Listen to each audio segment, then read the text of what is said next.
বছর বয়সী মেয়েদের সাথে শারীরিক সম্পর্ক করার মজাই আলাদা। তোমার তো 20 বছর, তাই না? তাছাড়া একবার বিয়েও হয়েছে আর একটা ছেলেও আছে। সো তুমি আমার বেড পার্টনার হিসেবে একদম পারফেক্ট, তাই না? সামনে থাকা ব্যক্তির এমন কথা শুনে আমার রাগ হওয়ার থেকে বেশি অবাক লাগছে। একজন অবিবাহিত ছেলে আমার অতীত জানা সত্ত্বেও আমাকে বিয়ের প্রস্তাব দিয়ে দেখতে এসেছে। তার উপর তার বাবা দেশের নাম করা একজন বিজনেসম্যান, আর সে একজন পুলিশ। ভাবতেও অবাক লাগছে, একজন পুলিশের ভাষায় এমন কেমনে হতে পারে। আমাকে চুপ থাকতে দেখে উনি আবারও বললেন, কি ঠিক বললাম তো? দেখুন মিস্টার রিয়ান, আমি জানি না আপনি এমন বাজে কথা কি জন্য বলছেন আমাকে, তার উপর আবার বিয়ে করতে চাচ্ছেন কেন? মিস, কি যেন নাম আপনার? কথাটা শুনে আমার মাথাটা আরো খারাপ হয়ে গেল। আর আমার নামটাই জানে না, আর বিয়ের প্রস্তাব দিয়ে আমাকে দেখতে এসেছে। যত সব আবহাওয়ার গেল। ইচ্ছা তো করছে কথাগুলো মুখের উপরে বলে দিই, কিন্তু সে তো একজন বড় পজিশনের পুলিশ, বাজে ব্যবহার করা যাবে না। এই মুখে হাসি রেখে বললাম, আমার নাম মীরা। ও মরুভূমি, তা যা বলছিলাম। এক্সকিউজ মি, আমার নাম মীরা, মরুভূমি না। সে যাই হোক, শোনো, আমি তোমার মতো মেয়েকে শুধু আমার বেড পার্টনার হিসেবে চাই, আর কিছু না। তাহলে বিয়ের প্রস্তাব দিলেন কেন? তোমাকে যেন সমাজের মানুষ অন্য চোখে না দেখে, আর বিয়ে না করলে আমারও নাম খারাপ হবে। তাছাড়া তোমরা তো অনেক গরিব, তুমি আর তোমার মা তো হয়তো তোমার ছেলের লালন পালন করতে পারো না, তাই আমি করব। এতে তোমার লাভও হবে। এখন তুমি বলতে পারো তোমাকে কেন আমি বিয়ে করতে চাচ্ছি। Actually I like your body. প্রতিদিন তোমার শরীরের স্বাদ নিতে চাই, তাই বিয়ে করব। বেয়াদবির লিমিট ছেড়ে চলে গেছে এই লোকটা।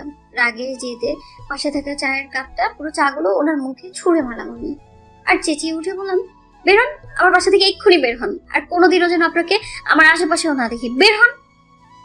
রিয়ান কোনো কথা না বলে আমার দিকে রাগী ভাবে একবার তাকিয়ে তার গার্ডদেরকে নিয়ে চলে যান বাসা থেকে। উনি চলে গেলেও আমার রাগ কমেনি এখনো। কি ভেবেছেটা কি ওই লোকটা? আমি আমার ছেলেকে লালন পালন করতে পারবো না? বেশ পারবো। আমার ছেলে আমার পরিচয় বড় হবে। ওই লোকের কি? আমাকে কি পতিত মনে করে? আমার একবার বিয়ে হয়েছে দেখে যা ইচ্ছে তাই বলবে? আসলে মার কথা শুনে ওই লোকে বাসায় আসতে দেয়াটাই আমার ভুল হয়েছে। হঠাৎ মায়ের ডাকে আমার ধ্যান ভাঙে। কি রে, ছেলেটা এভাবে গেল কেন? কিছু কি উল্টাপাল্টা বলেছিস নাকি ছেলেটাকে? আমি কোনো উল্টাপাল্টা কথা বলিনি মা, ওই লোকটাই বলেছে। কত বাজে বাজে কথা বলেছে আমাকে, তুমি জানো? তোমাকে আমি আগেই বলেছিলাম মা, আমি এভাবে থাকতে পারবো। আমার ছেলেকে আমি একাই মানুষ করতে পারবো, কাউকে লাগবে না আমার। মামার কথা শুনে করুণ চোখে তাকায় আমার দিকে, তারপর আস্তে করে আমার পাশে বসে আমার কাঁধে হাতটা রাখে আর নরম গলায় বলে, মাফ করে দে মা, আমি আসলে তোকে এত কষ্টে দেখতে পারছি না, তাই যখন ছেলেটা বিয়ের প্রস্তাব দিল তখন আর মানা করতে পারিনি। আমি ভাবিনি এমন হবে, মাফ করে দে মা। বলতে বলতে মা কেঁদে ফেলে। আসলে মা আমার অনেক ইমোশনাল, কথায় কথায় কেঁদে ফেলে। হয়তো আমার কষ্ট উনি আরো বেশি কষ্ট পাচ্ছেন। আমি মুচকি হেসে মাকে জড়িয়ে ধরলাম। মা কেঁদো না, শুভ যা করেছে তার জন্য শাস্তি পাবে, আর দেখবা আমরাও একদিন সুখে থাকবো। একবার আমার চাকরিটা ভালোভাবে হয়ে যাক, সব কষ্ট চলে যাবে আমাদের। তুমি, আমি, রেহান, আমরা একসাথে অনেক আনন্দে থাকবো। এরপর মায়ের চোখ মুছে দিলাম আমি। এরই মাঝে আমার ছেলে রেহান এসে আমাকে জড়িয়ে ধরলো আর বলতে থাকলো, মা, তুমি আর নানু কি কান্না করেছো? তোমাদের চোখে পানি কেন? ওই না তো, আমরা তো হাসি, এই দেখো। বলেই আমি আর মা হেসে দিলাম। আমাদের হাসি দেখে আমার ছোট্ট ছেলেটাও হেসে দিল। কি মায়া ওর ভেতর, ওর জন্যই তো এত কিছু হওয়া সত্ত্বেও বেঁচে আছি আমি। রেহানের কপালে আদর মাখা একটা চুমু দিয়ে বললাম, চকলেট খাবি? আর নানু, আমি আর তুই একসাথে চকলেট খাবো আর গল্প করবো, ওকে? চকলেট খাবো, গল্প করব। বলে রিহান খুশিতে নাচতে লাগলো। আসলে আমার ছেলেটা অনেক দুষ্ট, সারাদিন দুষ্টুমি করে আর নাচানাচি করে। একে নিয়েই তো আমাদের পৃথিবী। এভাবে হাসি আনন্দে কেটে গেল দিনটা। কিন্তু রাতে রাতে তো আর আনন্দে থাকতে পারি না আমি। রিহান যখন ঘুমিয়ে যায় তখন তো আমার শুভর কথাই মনে পড়ে। তাছাড়া ওই লোকটা যে আমাকে এতগুলো বাজে কথা বললো, আসলে কি এগুলো হওয়ার কথা ছিল আমার জীবনে? শুভ আর আমি তো ভালোই ছিলাম, তাহলে কেন এমনটা হলো? কেন ছেড়ে চলে গেল আমায়? কেন? রাতটা এইভাবে কষ্টে কেটে গেল আমার। সকালে উঠে আগে রেডি হয়ে নিলাম, কারণ আজকে চাকরির ইন্টারভিউ দিতে হবে আমার। রিহান এখনো ঘুমোচ্ছে, তাই তাকে তার কপালে একটা স্নেহ ভরা চুমু দিয়ে আর মাকে জড়িয়ে ধরে বিদায় নিলাম আমি। ফুটপাতে দাঁড়িয়ে আছি রিক্সার খুঁজে, কিন্তু একটা রিক্সাও পাচ্ছি না। বাধ্য হয়ে হাঁটা ধরলাম। হঠাৎ একটা গাড়ি এসে আমার সামনে দাঁড়ালো। কথা নেই বার্তা নেই আমাকে গাড়িটার ভেতর জোর করে ঢোকালো। ভেতরে ঢুকতেই দেখি রেয়ান এক হাতে জুস খাচ্ছে আর অন্য হাতে ফোন টিপছে। কিছু করতে যাব তার আগে হুট করে কিছু লোক আমার হাত পা আর চোখ বেঁধে দিল। আমি আপ্রাণ চেষ্টা করছি ছোটার, কিন্তু পারছি না। হঠাৎ কেউ আমার হাতের বাহু খুব শক্ত করে চেপে ধরে, তার নিঃশ্বাস আমার মুখের উপর পড়ছে। বুঝতে পারছি সে আমার খুব কাছে। হয়তো এটা রেয়ান। রেয়ান, এটা কি আপনি? আমার কথা শুনে উনি নেশা ধরা কণ্ঠে বললেন, বাহ, তুমি তো দেখি অনেক স্মার্ট। মাত্র একদিনের পরিচয় আমাকে এতটা চিনে ফেললে। দেখুন, বাজে কথা বন্ধ করুন। একজন পুলিশ হয়ে এমন খারাপ কাজ করতে আপনার লজ্জা করে না? কই, কিছুই তো এখনো করিনি। যদি বলো এখন করব। ছি, আপনি একটা নির্লজ্জ বেহায়া একটা মানুষ, সেটা আপনি জানেন? আলবাত জানি। আচ্ছা, একটা কথা বলো তো, তোমার স্বামী তোমাকে কেন ছেড়ে চলে গেছে? এত সুন্দর একটা উফ, আর কি বলবো, তোমাকে দেখলেই আমার ইচ্ছে করে খেয়ে ফেলতে। ও কিভাবে ছেড়ে যেতে পারলো? তবে ভালোই হয়েছে, ওর জন্যই এখন আমি তোমাকে পেতে পারবো। কি বলো? আপনার এমন বাজে কথা শুনে আমার শরীর ঘৃণায় শিউরে উঠছে, রাগও হচ্ছে প্রচুর। কিন্তু এখন আমি ওনাকে যাই বলি না কেন, উনি তাতে কোনো রিয়েক্ট করবে না, ওটা আরো খারাপ কথা শোনাবে আমাকে। তাই শান্ত কণ্ঠে ওনাকে বলি, প্লিজ আমার বাঁধনগুলো খুলে দিন আর আমাকে যেতে দিন। আমার ছেলে আমার জন্য অপেক্ষা করছে, প্লিজ যেতে দিন আমায়। এবার রিয়ান কিছু বললো না, আস্তে আস্তে সরে যেতে লাগলো আমার কাছ থেকে। এতে আমার ভয় যেন আরো দ্বিগুণ বেড়ে গেল। চিল্লিয়ে বলে উঠলাম, প্লিজ রিয়ান, ছেড়ে দিন আমায়। আমার ছেলে আমার জন্য অপেক্ষা করছে, ও আমাকে বেশিক্ষণ না দেখে থাকতে পারে না। প্লিজ যেতে দিন আমায় রিয়ান, প্লিজ। এভাবে অনেকক্ষণ কাকুতি মিনতি করার পরেও কোনো লাভ হলো না। প্রতিবারের মতোই আমি ব্যর্থ। হঠাৎ মনে হলো গাড়িটা থেমে গেছে আর আমি শূন্যে ভাসছি। বুঝতে পারছি কেউ আমাকে কোলে নিয়েছে। আমি একটু নড়তে যাব, তার আগেই আমার মুখে কেউ একজন কাপড় ধরে। সাথে সাথে আমার শরীর যেন অবশ হতে শুরু করে। হাত পা নাড়ানোরও সামান্যটুকু শক্তি নেই আমার, আর না আছে কথা বলার। কয়েক সেকেন্ড যেতে আমার চোখের রাজ্যের ঘুম বিরাজ করে, পরক্ষণই তলিয়ে যায় ঘুমের দেশে। যখন জ্ঞান ফেরে তখন নিজেকে নিজের রুমেই আবিষ্কার করি। পাশে বসে আছে আমার ছোট্ট ছেলেটা, তার চোখে স্পষ্ট পানি। খুব মায়া লাগছে আমার, কিন্তু মনে এক প্রশান্তি কাজ করছে। আমার ছেলে আমার সাথেই আছে। পরক্ষণে মনে হলো, আমি এখানে কিভাবে এলাম? আমাকে রিয়ান কোথায় যেন নিয়ে গিয়েছিল, কিন্তু কোথায়? আর আমাকে এখানেই বা আনলো কে? আমাকে চোখ খুলতে দেখে রিয়ান খুব শক্ত করে জড়িয়ে ধরলো আমায়, কাঁদতে কাঁদতে বলল, কোথায় গিয়েছিলে মা তুমি? জানো কত কান্না করেছি আমি। এভাবে আর যাবে না কেমন? না হলে কিন্তু আমি আর কথাই বলবো না তোমার সাথে। আর কখনো যাব না মা তোকে ছেড়ে। প্রায় কিছুক্ষণ এভাবে থাকার পর খেয়াল করলাম আমার ছেলেটা ঘুমিয়ে গেছে। আশেপাশে তাকাতেই দেখি মা দরজায় দাঁড়িয়ে আমাদের মা ছেলেকে দিয়েছে। আমি আস্তে করে রেহানকে পাশে শুয়ে দিয়ে মায়ের কাছে গিয়ে তাকে জড়িয়ে ধরি। কেমন যেন একটা ভয় কাজ করছে মনে, মাকে আর আমার ছোট ছেলেটাকে হারানোর ভয়। কেন জানি চোখের পানিগুলো আজ বাদ মানছে না। ঢুকে কেঁদে উঠি মাকে জড়িয়ে ধরি। তা দেখে মা চমকে উঠে বলেন, কি হয়েছে মীরা, কাঁদছিস কেন? আমি মার কাছ থেকে সরে আসলাম, চোখের পানি মুছতে মুছতে বললাম, কেন জানি না, আজকে না খুব কষ্ট লাগছে মা, তাই কান্না আটকাতে পারি না। আমার কথা শুনে মা কিছু একটা হয়তো আন্দাজ করেছেন। গম্ভীর কণ্ঠে তিনি আমাকে জিজ্ঞেস করলেন, আচ্ছা মীরা, সত্যি করে বলতো তোর কি হয়েছে? সন্ধ্যার দিকে কতগুলো লোক তোকে এনেছিল বাসায়, তুই নাকি রাস্তায় মাথা ঘুরিয়ে পড়ে গিয়েছিলি। মার কথা শুনে আমি কি বলবো বুঝতে পারছি না। তাড়াতাড়ি ঘড়ির দিকে তাকিয়ে দেখি রাত 12টা বাজে। সাথে সাথে মনে ভয়ঙ্কর ভয় গ্রাস করে আমাকে। আমি বাসা থেকে বের হয়েছি সকালে আর এসেছি সন্ধ্যায়। এর মাঝে কি হয়েছে তা আমি কিচ্ছু জানি না। তাহলে কি রেয়ানার আমার মাঝে খারাপ কিছু হয়েছে? না না, এইগুলো আমি কি ভাবছি, কিন্তু হতেও তো পারে। আমার ভাবনার বিচ্ছেদ ঘটিয়ে মা বললেন, মীরা সত্যি করে বল, কোথায় ছিলি তুই? তোর সাথে কি কোনো খারাপ কিছু হয়েছে? মা জিনিসটা আসলেই অদ্ভুত। নিজের সন্তানের মনের কথাটা বেশ ভালোভাবে বুঝতে পারেন তারা, তাই অবাক হলাম না। এটা বেশ কয়েকবার হয়েছে আমার সাথে। মা আসলে আজকে অনেকগুলো চাকরি ইন্টারভিউ দিয়েছি তো, তাই বেশি প্রেশার পড়েছে মাথায়, এই জন্যই হয়তো মাথা ঘুরিয়ে পড়ে গেছে রাস্তায়। আমার কথায় মা হয়তো সন্তুষ্ট হননি, সন্দেহ বোধ হয়ে একটা রয়েই গেল তার, কিন্তু তবুও কিছু বললেন না, চুপচাপ চলে গেলেন রুম থেকে। রাত প্রায় 1টা। বারান্দায় দাঁড়িয়ে দাঁড়িয়ে আজকের দিনটার কথা ভাবছি, কিছুতেই মনে করতে পারছি না কি হয়েছে আমার সাথে। হঠাৎ কেউ একজন এক টানে আমাকে পেছনে ঘোরালো। সামনে তাকাতে দেখি রেয়ান আমাদেরকে নেশাত্ম চাহনিতে তাকিয়ে আছে আর বাঁকা হাসছে। আমি কিছু বলতে যাব, তার আগেই সে আমাকে একদম নিজের কাছে নিয়ে আসে। তারপর কানে ফিস ফিস করে বলতে থাকে, আজকের দিনটা কিন্তু অনেক সুন্দর ছিল মরুভূমি। কথাটা শুনে কি রিয়াক্ট করা উচিত আমার বুঝতে পারছি না। রিয়ানের কথার মানে কি? তাহলে কি আমি যা ভাবছি তাই সত্যি? মুহূর্তে চোখে পানি এসে জমা হয় আমার, কিন্তু চোখ থেকে গড়িয়ে নিচে পড়েনি পানিগুলো। কিছুক্ষণ চোখ থেকে রিয়ানকে নিজের কাছ থেকে দূরে সরানোর চেষ্টায় লেগে যাই আমি, কিন্তু প্রতিবারের মতো আমি ব্যর্থ। এমনিতে বডি বিল্ডার, তার উপর আবার পুলিশ, আমার শক্তি তার কাছে খুবই ন্যূনতম। অনেক চেষ্টার পরেও যখন রিয়ানকে নিজের থেকে সরাতে পারলাম না, তখন উপায় না পেয়ে তাকে একটা জোরে কামড় দিলাম আমি। এতে সে আহ বলে আমাকে ছেড়ে দিল। এই সুযোগে আমি রুমের ভেতরে ঢুকে যাব, অমনি রিয়ান আমার কাছে এসে আরো শক্ত করে চেপে ধরলো আমায়। আমার বাম গালে দুবার চুমু দিয়ে বলল, thanks for giving me love bite babe, I just love it. পেটের বাদামি তিলটা কি আমাকে দেখানোর জন্য বের করে রেখেছো? কথাটা শোনা মাত্র আমি নিজের দিকে একবার চোখ বুলালাম। কি সর্বনাশ! আমার শাড়ির পেটের দিকটা থেকে কাপড় সরে গেছে, চাঁদের আলো স্পষ্ট পেট দেখা যাচ্ছে। ছি!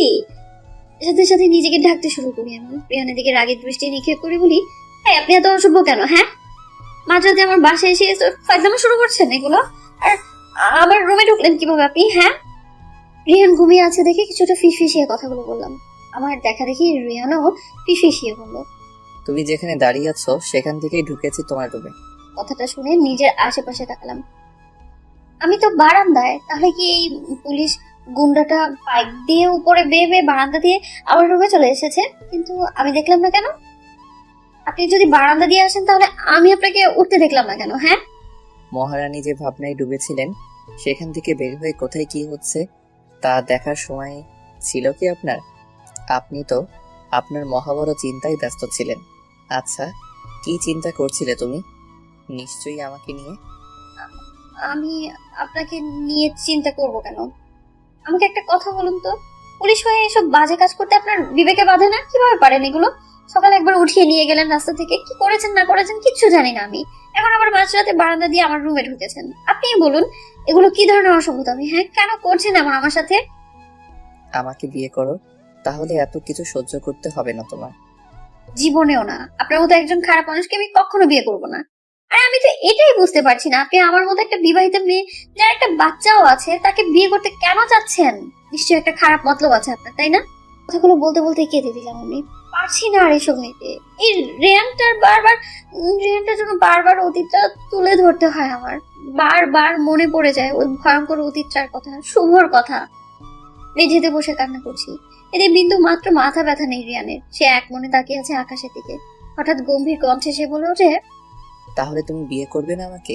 কথাটা শুনে রাগ মাথায় উঠে গেল আমার। মেঝে থেকে উঠে রিয়ানের সামনাসামনি দাঁড়ালাম। রিয়ানের কলার ধরে ঝাঁঝালো গলায় বললাম, আপনার আসলেই লজ্জা করে না রিয়ান? এখনো কিভাবে বলছেন এগুলো? কি ভাবেন কি আপনি নিজেকে? পুলিশ বলে যা ইচ্ছে তাই করবেন আপনি? পারবেন না। আপনাকে আমি ভয় পাই না, একদম ভয় পাই না। করবো না আমি আপনাকে বিয়ে, বুঝেছেন? কখনো বিয়ে করবো না আমি আপনাকে। কথাটা শুনে রিয়ান যেন আরো গম্ভীর হয়ে গেল। আমার হাত থেকে নিজের কলার ছাড়িয়ে শান্তভাবে বলল, বিয়ে তো আমাকেই করতে হবে। তুমি সেটার জন্য প্রস্তুতি নিয়ে নাও। আর একটা কথা, ভয় পাও না আমাকে, তাই না? এবার থেকে ভয় পাবা, ভীষণ রকমের ভয় পাবা। কথাটা বলে রিয়ান আর এক মুহূর্ত দাঁড়ালো না সেখানে। এক লাফ দিয়ে বারান্দা থেকে নিচে নেমে গেল। আমরা থাকি একটা দোতলা বাসায়। নিচ থেকে আমার বারান্দাটা এতটাও উপরে না, এই সহজেই এক লাফে নেমে গেছে রেহান। এক দৃষ্টিতে রেহানের যাওয়ার দিকে তাকিয়ে আছি আমি।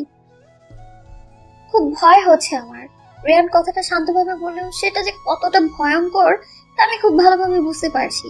সকালে ঘুম থেকে উঠেই দেখি আমার ছোট্ট ছেলেটা আমাকে জড়িয়ে ধরে ঘুমিয়ে আছে। ওর কপালে একটা স্নেহভরা চুমু দিয়ে ফ্রেশ হতে চলে গেলাম। ফ্রেশ হয়ে আগে রান্নাঘরের দিকে পা বাড়াই। রান্নাঘরে ঢুকতেই দেখি মা নাস্তা বানাচ্ছে। আমিও তার সাথে নাস্তা বানাতে লেগে যাই। দুজনের সাথে গল্প করি অনেক। নাস্তা বানানো শেষে হঠাৎ কলিং বেলের আওয়াজ আসে। তা শুনে মা বলে, মীরা, তুই নাস্তাগুলো টেবিলে নিয়ে আয়, আমি দেখছি কে এসেছে। আচ্ছা। মার কথা মতো আমি নাস্তাগুলো টেবিলে নিয়ে যাই। এদিকে মা দরজা খুলতেই কিছু লোক, কথা নেই বলা নেই, বাসার ভেতরে ঢুকে যায়। লোকগুলো ড্রয়িং রুমে ঢুকে আমাকে দেখে জিজ্ঞেস করে, আপনার নাম কি মীরা? জি। আপনাকে আমাদের স্যার ডেকেছে, তাই আপনাকে আমাদের সাথে যেতে হবে। মানে আপনাদের স্যারকে? আর আপনারাই বা কারা? এভাবে আমাদের বাসায় ঢুকে এসব তামাশা করার মানে কি? হ্যাঁ, বেরোন আমাদের বাসা থেকে। দেখুন, আমরা পুলিশের লোক, যা বলছি তা করুন, না হলে। পুলিশের লোক হয়েছেন তাই বলে যা ইচ্ছে তাই করবেন? দেখুন ভালোভাবে বলছি, বের হন আমাদের বাসা থেকে, না হলে কিন্তু আমি চিল্লাচিল্লি করে মানুষ ডাকবো। কথায় যেন তাদের কোনো কিছুই যায় আসে না। তারা তাদের জায়গা থেকে এক ফোঁটাও নড়েনি। হুট করে একজন মার মাথায় বন্দুক তাক করে বলল, দেখুন ম্যাম, আমাদের সাথে চলুন, না হলে আমরা আপনার মা আর ছেলেকে মারতে বাধ্য হব। কথাটা শুনে আমার লোকগুলোর ওপরে একটু সন্দেহ হলো। তারা কিভাবে জানে এটা আমার মা আর আমার একটা ছেলেও আছে? তাহলে কি এদের রিয়ান পাঠিয়েছে? কেননা রিয়ানও তো একজন পুলিশ। আপনাদের কে পাঠিয়েছে? কে পাঠিয়েছে তা আমাদের সাথে গেলেই বুঝতে পারবেন। আচ্ছা ঠিক আছে, আমি আপনাদের সাথে যাব। কথাটা শুনে মা রেগে গেলেন। উনি তার ঝাঁঝালো কণ্ঠে বললেন, কি বলছিস মীরা? কে না কে এই লোক? যদি কিছু হয় তোর? মা কিচ্ছু হবে না আমার, তুমি রেহানের খেয়াল রাখো, আমি তাড়াতাড়ি চলে আসবো। কিন্তু আমার কিচ্ছু হবে না মা, তুমি চিন্তা করো না। অতঃপর লোকগুলো আমাকে একটা ব্ল্যাক কারে বসায় আর নিজেরা বসে অন্য একটা গাড়িতে। প্রায় কিছুক্ষণ পর গাড়ি পৌঁছে যায় তার গন্তব্যে। গাড়ি থেকে নামতেই দেখি লোকগুলো আমাকে পুলিশ স্টেশনে নিয়ে এসেছে। প্রায় 3 ঘন্টা ধরে বসে আছি পুলিশ স্টেশনে। আশেপাশে সবাই যার যার কাজ করছে। আমাকে যে লোকগুলো নিয়ে এসেছিল তাদের কাউকেই দেখা যাচ্ছে না এখন। লোকগুলো আমাকে দিয়েই চলে যায়। যাওয়ার আগে বলে যায় আমি যেন এখান থেকে কোথাও না জানি। ওদের স্যারের সময় হলে আমাকে তার কাছে ডাকবে। 2 গালে 2 হাত দিয়ে বসে আছি। হঠাৎ একজন কনস্টেবল এসে আমাকে বলেন, ম্যাম, আপনাকে স্যার ডাকছে, আমার সাথে আসুন। জি। কনস্টেবল আমাকে একটা রুমের সামনে এসে দাঁড় করালো। তারপর বলল, ম্যাম, ভিতরে স্যার আছে, আপনি যান। আমি কিছু না বলে ঢুকে গেলাম রুমটার ভেতর। আমার যা ভয় ছিল তাই হলো।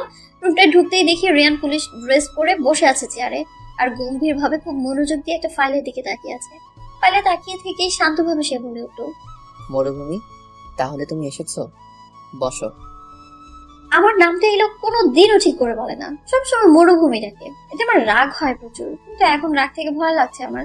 তার এই শান্ত রূপের বিপরীতে যে এক হিংস্র রূপ আছে। কি করবে এই লোকটা আমার সাথে? কেন রেখেছে সে আমায়? এই আপনার লজ্জা করে না রিয়ান, একজন পুলিশ হয়ে এমন বাজে কাজ করতে? আর আমাকে এভাবে উঠিয়ে আনা মানে কি? থাপড়ার কথাটা বলে আমি নিজেই বোকা বনে গেলাম। রিয়ান ভয়ার্থক ভাবে আমার দিকে তাকিয়ে আছে। তার চোখ দুটো লাল হয়ে আছে আর মুখটা শক্ত করে রেখেছে সে। এমন ভয়ঙ্কর রূপ আমি কখনো দেখিনি। ভয় রীতিমতো হাত পা কাঁপছে আমার। থাপ্পড়টা মারা হয়তো উচিত হয়নি আমার। একটা কথা শুনিয়ে দিলেই তো হতো, থাপ্পড় মারার কি প্রয়োজন ছিল?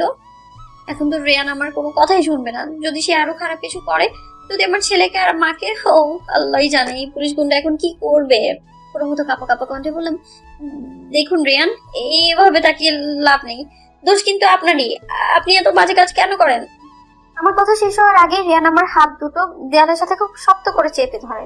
দাঁতে দাঁত চেপে বললেন, অনেক সাহস না তোমার? আমাকে থাপ্পড় মেরেছো তুমি, তাই না? এটার ফল ভুগবা তুমি এখন। কথাটা বলেই আমাকে এক টানে নিজের সাথে মিশিয়ে নিল রিয়ান। তারপর খুব রোদ্রি আমার গালে একটা চুমু দিয়ে বলল, আমার কাছে আসা তোমার পছন্দ না, তাই না? এখন থেকে আমার কাছেই থাকতে হবে তোমার। বলে আমাকে টানতে টানতে পুলিশ স্টেশনের বাইরে নিয়ে যেতে থাকে। পুলিশ স্টেশনের সব মানুষ তাকিয়ে আছে আমাদের দিকে। খুব অস্বস্তি হচ্ছে আমার। রিয়ান থেকে নিজের হাত ছাড়ানোর ব্যর্থ চেষ্টা করছি আমি। প্রতিবারের মতো এবারও ফলাফল শূন্য। এবার না পেরে জোরে চিল্লিয়ে বলে উঠি, রিয়ান হাত ছাড়ুন, আমার লাগছে, আমি আমার ছেলের কাছে যাবো, প্লিজ ছাড়ুন আমাকে।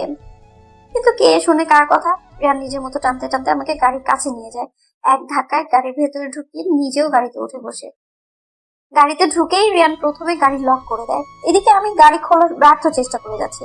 তা দেখে সে বলে ওঠে, কোনো লাভ নেই মরুভূমি, গাড়ি লক, চুপচাপ বসে থাকো, না হলে। তাহলে কি করবেন আপনি? হ্যাঁ, কি করবেন? এত বাজে একটা মানুষ কেমন করে হতে পারে? আসলে কি জানেন না, আপনি না মানুষই না, আপনি একটা অমানুষ। ভালোভাবে বলছি, আমাকে আমার ছেলের কাছে যেতে দিন, না হলে কিন্তু আমি। তুমি কে? তুমি কি? হ্যাঁ, কিছু করতে পারবে না তুমি আমার। তাছাড়া কি যেন বলছিলে, নিজের ছেলের কাছে যেতে চাও, তাই না?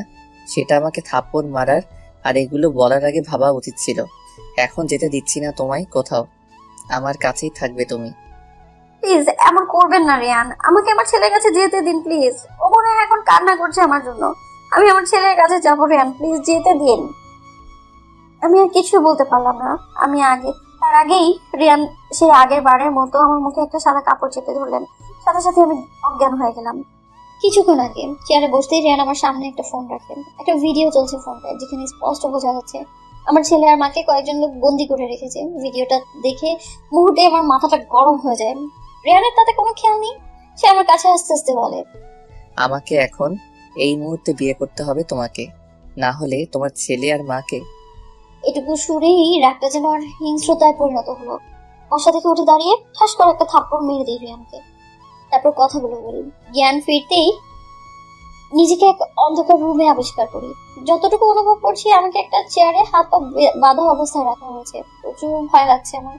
সাথে অন্ধকার রুমটার কিছু বিকট আওয়াজ যেন আমাকে আরো ভয় পাওয়াতে সক্ষম। ভয়ের চোটে কয়েকবার জোরে জোরে রিয়ানের নাম ধরে ডাকি, কিন্তু কোনো সারা শব্দ নেই।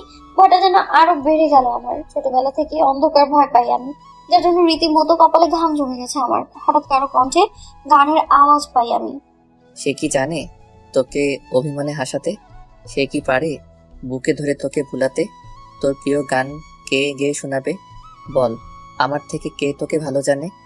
ইশারাতে তোকে খুঁজে বেড়াই, স্বপ্নে তোর নাম ডেকে হেসে ফেলি আনমনে। কে নিয়ে যাবে তোকে রূপকথার দেশে? বল, আমার থেকে কে তোকে ভালো জানে? অন্ধকারে কিছুটা হলেও বুঝতে পারছি কেউ আমার দিকে ক্রমশ এগিয়ে আসছে। তার পায়ের শব্দ পাচ্ছি আমি। এতে যেন আরো ভয় পেয়ে যাই। হাত পা ছোট ছোট চেষ্টা করছি আর বলছি, রিয়ান, এটা কি আপনি? প্লিজ সামনে আসুন না, আমার অনেক ভয় লাগছে। কথাটা বলেই আমি থেমে যাই। কেউ কিছু না বলে, কেউ কিছু বলে কিনা তা শোনার জন্য অপেক্ষা করতে থাকি আমি, কিন্তু না, কারো কোনো কথাই শোনা যাচ্ছে না। আর না শোনা যাচ্ছে সেই কাছে আসার শব্দ। আবারও বলে উঠি, রিয়ান, আপনি কোথায়? প্লিজ আসুন সামনে, আমি জানি আপনি এইখানেই।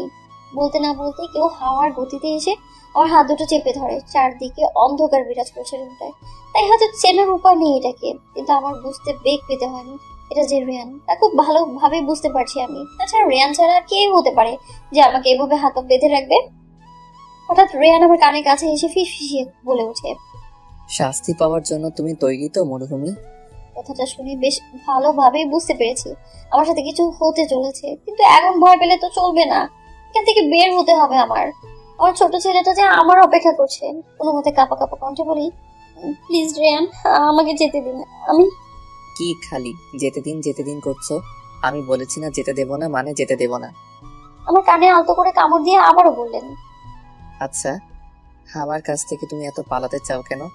তোমার পাখা গজিয়েছে তাই না? যদি পাখাটা কেটে দিই তাহলে কেমন হয়? রিয়ানের কথায় স্পষ্ট রাগ অনুভব করতে পারছি আমি। সাধারণ ভয় তো আছেই, কিন্তু কথাটা তারা কি বোঝাতে চাচ্ছে? রিয়ান কোনো খারাপ কিছু কি করবে সে? কেন এমন করছেন আপনি রিয়ান? কারণটা তোমার অজানা নয়। রিয়ান, প্লিজ বোঝার চেষ্টা করুন। আমি একজন ডিভোর্সি আর আমার একটা ছেলেও আছে। সোভার, এতে আমার কোনো আপত্তি নেই। আমি তোমাকে বিয়ে করতে চাই, ব্যাস। এটা সম্ভব না রিয়ান, আমার একটা অতীত আছে। একবার বিয়ে হয়েছে আমার, আমি কারো বউ হয়েছি। এখন আর কাউকে বিয়ে করার ইচ্ছে নেই আমার, আর না আছে কারো বউ হওয়ার। তাহলে রক্ষিতা হয়ে থাকবে তুমি আমার সাথে? মানে? তুমি তো বললে কারো বউ হওয়ার ইচ্ছে নেই তোমার। আপনি আসলেই একটা অমানুষ রিয়ান। কথাগুলো বলতে আপনার বিবেকে বাধে না? কিভাবে বলছেন এগুলো? কোনো পুলিশ কি এমন হয়? হয়তো, না হলে আপনার মতো একটা জানোয়ার পুলিশ কিভাবে হলো? কথাটা শুনে রিয়ান মনে হয় রেগে গেল। আমার গাল শক্ত করে চেপে ধরে রাগী কণ্ঠে বললেন, তোমাকে পাওয়ার জন্য আমি সব করতে পারবো জান। তোমাকে চাই আমার, অ্যাট এনি কস্ট। আর কি যেন বললে? আমি অমানুষ, জানোয়ার, তাই না? এখন জানোয়ার কি কি করতে পারে তা তো তোমাকে দেখাতেই হয়। কি করবেন আপনি? রিয়ান আমার কথায় পাত্তা না দিয়ে আবারও বলতে শুরু করলেন, জান, তুমি অনেক বোকা জানো। এটা জানা সত্ত্বেও যে তোমার ছেলে আর মা আমার কাছে বন্দি, তাও আমাকে এত বড় বড় কথা শোনাচ্ছ। এটার জন্য এখন তোমাকে শাস্তি তো দিতেই হয়, কি বলো? বলতে বলতে রিয়ান অন্ধকারে মিলিয়ে যায়। আগে রিয়ানের অস্তিত্ব অনুভব করতে পারলেও এখন সেটা ছিটে ফোটাও নেই। খুব ভয় লাগছে আমার। রিয়ান কি করবে আমার মার ছেলের সাথে? ভয়টা ক্রমশ বেড়ে চলেছে। জোরে জোরে চিল্লিয়ে বলে উঠি, প্লিজ রিয়ান, আমার মার ছেলেকে কিছু করবেন না প্লিজ। আপনি যা বলবেন আমি তাই করব। প্লিজ ওদের কিছু করবেন না প্লিজ। এভাবে অনেক কাকুতি মিনতি করার পরেও কোনো লাভ হলো না। কেউ আসলো না এই অন্ধকার রুমে। সকালে অনেক কষ্টের পর একটু আগেই চোখ লেগে আছে আমার। তখনই কেউ একজন এক জগ পানি আমার মুখে ছুঁড়ে মারে। সাথে সাথেই আটকে উঠলাম আমি। সামনে তাকাতেই দেখি রিয়ান প্যান্টের পকেটে এক হাত দিয়ে দাঁড়িয়ে আছে আর বাঁকা হাসছে। রাগে আমার গা জ্বলে যাচ্ছে। কিছু বলতে যাবো তার আগেই রিয়ান আমার কানে ফোন ধরে, যেখানে আমার ছোট ছেলেটা কান্না করছে আর আমাকে বলছে, মা কোথায় তুমি? প্লিজ তাড়াতাড়ি করে আসো আমার কাছে। আমার না তোমাকে ছাড়া ভাল লাগছে না, খুব কষ্ট হচ্ছে। প্লিজ আসো মা। কথাটা শুনে আমার বুকটা ধক করে ওঠে। চোখ দিয়ে আপনা আপনি পানি পড়ছে আমার। আমার ছেলের সাথে কথা বলতে যাব তার আগে রিয়ান এক ঝটকায় ফোনটা কান থেকে সরিয়ে ফেলে আমার। একটু কথাও বলতে পারলাম না আমি আমার ছেলেটার সাথে। একটা ঘৃণা নিয়ে রেহানের দিকে তাকাই আমি। ভেবেছিলাম রেহান হয়তো বাঁকা হাসছে, কিন্তু না, তার মুখে বিরাজ করছে বিরাট এক গম্ভীরতা। হুট করে রেহান আমার সামনে হাঁটু গেড়ে বসে পড়ে, তারপরে এক এক করে আমার হাত আর পায়ের বাঁধন খুলতে শুরু করে। গম্ভীর কণ্ঠে বলে, আমাকে যতটা খারাপ ভাবো ততটা খারাপ আমি নই, কিন্তু অত ভালোও নই। এখন যেমন ভালো তেমন খারাপ হতেও আমার বেশি সময় লাগবে না। আর রইল বিয়ের কথা, সেটা আমি তোমাকেই করব, তোমার ইচ্ছায় কিংবা তোমার অনিচ্ছায়। বউ তো তুমি আমারই হবে। আর যদি বউ হতে না চাও, রক্ষিতা হিসেবে রাখবো তোমায়। ভালোই ভালোই আমি যখন বলবো তখন বিয়ে করবে আমাকে, না হলে আমার থেকে খারাপ কেউ হবে না। বলেই উঠে দাঁড়ায় রেহান। এক দৃষ্টিতে তাকিয়ে আছি তার দিকে, আর ভাবছি একদিক দিয়ে সে কি চায় তা বুঝতে পারছি না, আবার অন্য দিক দিয়ে সব ধোঁয়াশা। আসলে সে কি চায়, আমাকে নাকি অন্য কিছু? হঠাৎ রেহান আমার হাত টান দিয়ে দাঁড় করায়, তারপর বলে, চলো কোথায়? তোমার ছেলের কাছে। বলে আমার হাত টানতে টানতে নিয়ে যেতে থাকে। এদিকে আমি হাঁটতে পারছি না, এতগুলো ঘন্টা একভাবে বসে থাকায় পা অবশ হয়ে গেছে আমার। কোনোভাবে লেস্ট্রিয়ে লেস্ট্রিয়ে হাঁটছি আমি। আমাকে এভাবে হাঁটতে দেখে রেহান হয়তো বুঝতে পেরেছে আমার অবস্থা, সাথে সাথে কোলে তুলে নেয় সে আমাকে। এতে কিছুটা চমকে যাই আমি, নিজেকে ছাড়ানোর চেষ্টা করতে করতে বলি, হাঁটতে পারছেন আবার দেমাগ কত? যেভাবে হাঁটছো গাড়ির কাছে যেতেই 10 ঘন্টা লাগবে, তখন আর যাওয়া লাগবে না নিজের ছেলের কাছে। কথাটা শুনে আমি চুপসে গেলাম। সে তো ঠিকই বলেছে, কিন্তু তার জন্যই তো আমার এই অবস্থাটা হয়েছে। মনে মনে রিহানকে বকতে লাগলাম আর অপেক্ষা করতে লাগলাম কখন আমি রিহানের সাথে দেখা করব। পুরো একটা দিন আমাকে ছাড়া থেকেছে সে, হয়তো অনেক কান্না করেছে আমার জন্য। বাসায় ঢুকতেই আমার ছেলে আমাকে জড়িয়ে ধরে কান্না করে দিল। আমিও কাছি, ওর সারা মুখে চুমু দেওয়া শুরু করি, তারপর খুব শক্ত করে জড়িয়ে ধরে বলি, কিচ্ছু হবে না রিহান, মা এসে গেছি না, আর কাঁদিস না। তুমি অনেক পচা মা, তুমি বলেছিলে আমাকে রেখে এভাবে আর যাবে না, কিন্তু তুমি ঠিকই গিয়েছো। জানো কত কান্না করেছি তোমার জন্য। মাফ করে দে না মাকে, মারও তো কষ্ট হয়েছে তাই না? মা ইচ্ছে করে যায়নি বাবু। এরই মাঝে রেহান বলে ওঠেন, তোমাদের মা ছেলের ভালোবাসাবাসি শেষ হয়েছে? কথাটা শুনে মা রেখে গেলেন। এতক্ষণ মা রিয়ানকে খেয়াল করেননি, তিনি তো আমাদের মা ছেলেকে দেখছিলেন। এখন রিয়ানকে দেখে তার রাগ উঠে গেছে, ঝাঁঝালো কণ্ঠে বললেন, মীরা, এ ছেলে এখানে কেন? একে বের কর আমাদের বাসা থেকে। এমন বেহায়া আর বেয়াদব ছেলে আমি জীবনেও দেখিনি। কথাটা শুনে রিয়ান তীক্ষ্ণ চোখে মায়ের দিকে তাকালো একবার, তারপর গম্ভীর কণ্ঠে বলল, আপনার কিছু দেখতে হবে না শাশুমা, আপনার মেয়ে দেখলেই হবে। আর ভালোভাবে কথা বলবেন আমার সাথে, জানেন তো কি করতে পারি আমি। রিয়ানের কথা মা ঠিক হজম করতে পারলেন না, আবারও কিছু বলবেন তার আগেই রিহান বলে ওঠে, নানু, ওনাকে বকছো কেন? উনি তো অনেক ভালো বাবা, ওনাকে আমার অনেক ভালো লাগে। রিয়ান কি বললো এইমাত্র? অনেক ভালো বাবা? রিয়ানকে সে বাবা বলছে কেন? কিছুটা আগ্রহী কণ্ঠে রিহানকে জিজ্ঞেস করলাম, বাবা মানে? বাবা, উনি অনেক ভালো জানো মা, আমাকে কালকে অনেক গল্প শুনিয়েছে, সাথে বলেছিল তোমাকে আমার কাছে আজকে নিয়ে আসবে। দেখো, উনি ওনার কথা রেখেছে। বুঝলাম, কিন্তু তুমি ওনাকে বাবা কেন ডাকছো? কথাটা আমি রেহানের দিকে তাকিয়ে বললাম। সে আমার দিকেই তাকিয়ে আছে আর বাঁকা হাসছে। তার চোখ দিয়ে সে কিছু একটা বলছে, যার অর্থ, তুমি আমাকে পছন্দ না করে কি হয়েছে মরুভূমি, তোমার ছেলে তো আমাকে পছন্দ করেছে, ধীরে ধীরে তুমিও করবে। তার চোখের ভাষা বুঝতে পারলেও না বোঝার ভান করে রিহানের দিকে তাকালাম উত্তরের আশায়। সাথে সাথে সেও বলল, মা বাবা আমাকে বলেছিল যদি উনি তোমাকে আমার কাছে সকালের মধ্যে এনে দেয়, তাহলে আমাকে ওনাকে বাবা ডাকতে হবে। উনি তো ওনার কথা রেখেছে তাই না? তাছাড়া আমি বাবাকে প্রমিসও দিয়েছিলাম, আর তুমিও তো বলো প্রমিস ভাঙতে হয় না, তাই আমি ওনাকে বাবা ডেকেছি। ভালোই হলো না মা, আমার একটা বাবা হয়েছে। কথাটা শুনে কি বলবো বুঝতে পারছি না। আমার 4 বছরের বাচ্চাটা কি বা বুঝে সে? তার যেটা ভালো মনে হয়েছে সে সেটাই করেছে, তাকে কিছু কি বলা উচিত আমার? হয়তো না, তার তো কোনো দোষ নেই। হঠাৎ রিয়ানের কণ্ঠ শুনতে পাই, সে নিজের হাতের ঘড়ির দিকে দেখতে দেখতে বলে, তোমাদের হয়েছে, আমার কাজ আছে অনেক। জানি না কেন রিয়ানের কথাটা শুনে রেগে যাই আমি। রাগী কণ্ঠে তাকে বলি, তো আপনার দেরি হলে আমরা কি করব? কথাটা বলতে না বলতে সে আমার দিকে তীক্ষ্ণ দৃষ্টিতে তাকায়। পরক্ষণে সে বলে ওঠে, আমার ক্ষুধা লাগছে। তো আমি কি করব? যাও আমার জন্য বিরিয়ানি বানাও, আমি খাবো। ওনার কথা আর কথা বলার ভঙ্গি দেখে আমি অবাক, সাথে বিরক্ত। ক্ষুধা লাগছে তো বাইরে গিয়ে খাবে, এ না, আমাকে বলা কি আছে? তার উপর কত শখ, আমি তার জন্য বিরিয়ানি বানাবো? খেয়ে দেওয়ার কাজ নেই আমার। রাগে মাথা ফেটে যাচ্ছে আমার। ওর মধ্যে ক্যাবলা একটা হাসি দিয়ে বললাম, কচুর ডাল খাবেন? মরুভূমি, তুমি তো দেখি বয়রাও। মানে? মানে আমি তোমাকে বিরিয়ানি বানাতে বলেছি, কচুর ডাল না। বাই দ্য ওয়ে, এই কচুর ডাল কি? এটা আমাদের স্পেশাল ডিশ, খাস কুত্তাদের জন্য তৈরি করি আমরা। কথাটা শুনে রেহান আমাদেরকে চোখ রাঙিয়ে তাকায়, রাগী কণ্ঠে বলে ওঠে, অনেকবার বেড়েছো তুমি, তাই না? কালকে কি করেছি মনে আছে তো? ভালো ব্যবহার করছি দেখে ভেবো না মাথার উপর উঠিয়ে রাখবো। খারাপ হতে কিন্তু বলছি, তা যেন 1 ঘন্টার মধ্যে হয়ে যায়। আমি বাইরে যাচ্ছি, এসেই যেন দেখি বানিয়ে ফেলেছো। আর যদি না দেখি তাহলে কি হবে তার কল্পনাও তুমি করতে পারবে না। বলে রেহান চলে যায়। আর আমি তার যাওয়ার দিকে তাকিয়ে আছি। আচ্ছা, মানুষটা এমন কেন? এই ভালো তো এই খারাপ, অনেক রহস্য ভরা এই মানুষটার ভেতর।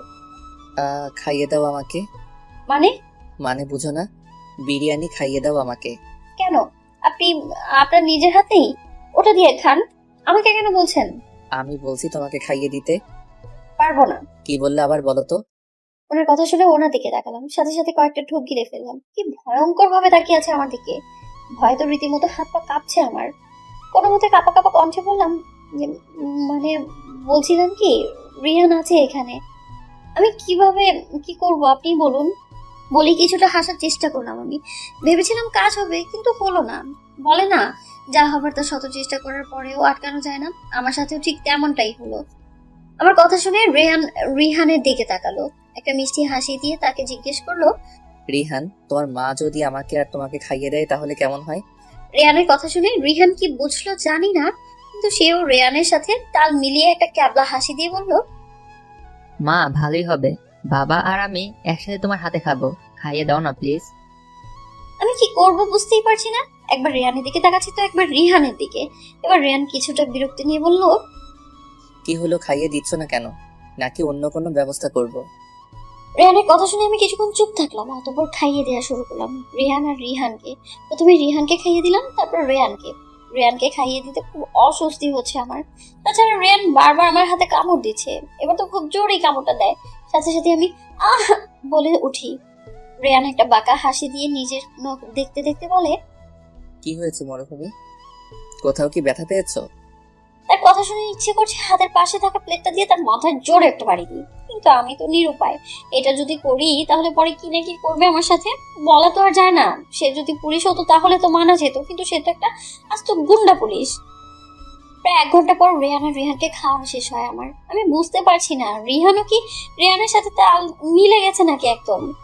অবশেষে 1 ঘন্টা পর তাদের পেট মনে হয় একটু হলেও ভরেছে, আর আমি মুক্তি পেয়েছি।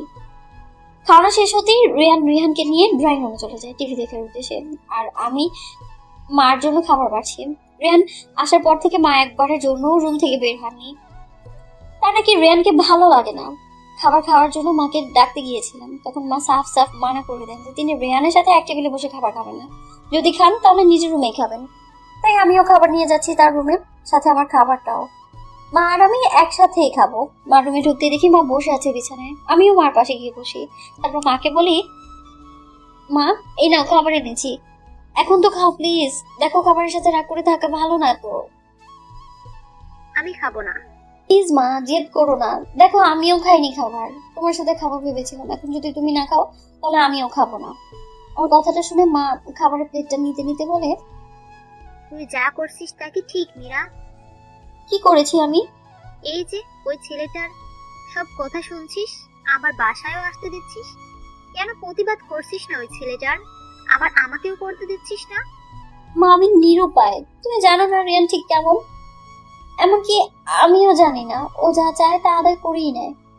এতদিনে ঠিক এটা বুঝে গেছি ওকে, আমরা কিছু করতে পারবো না ওর।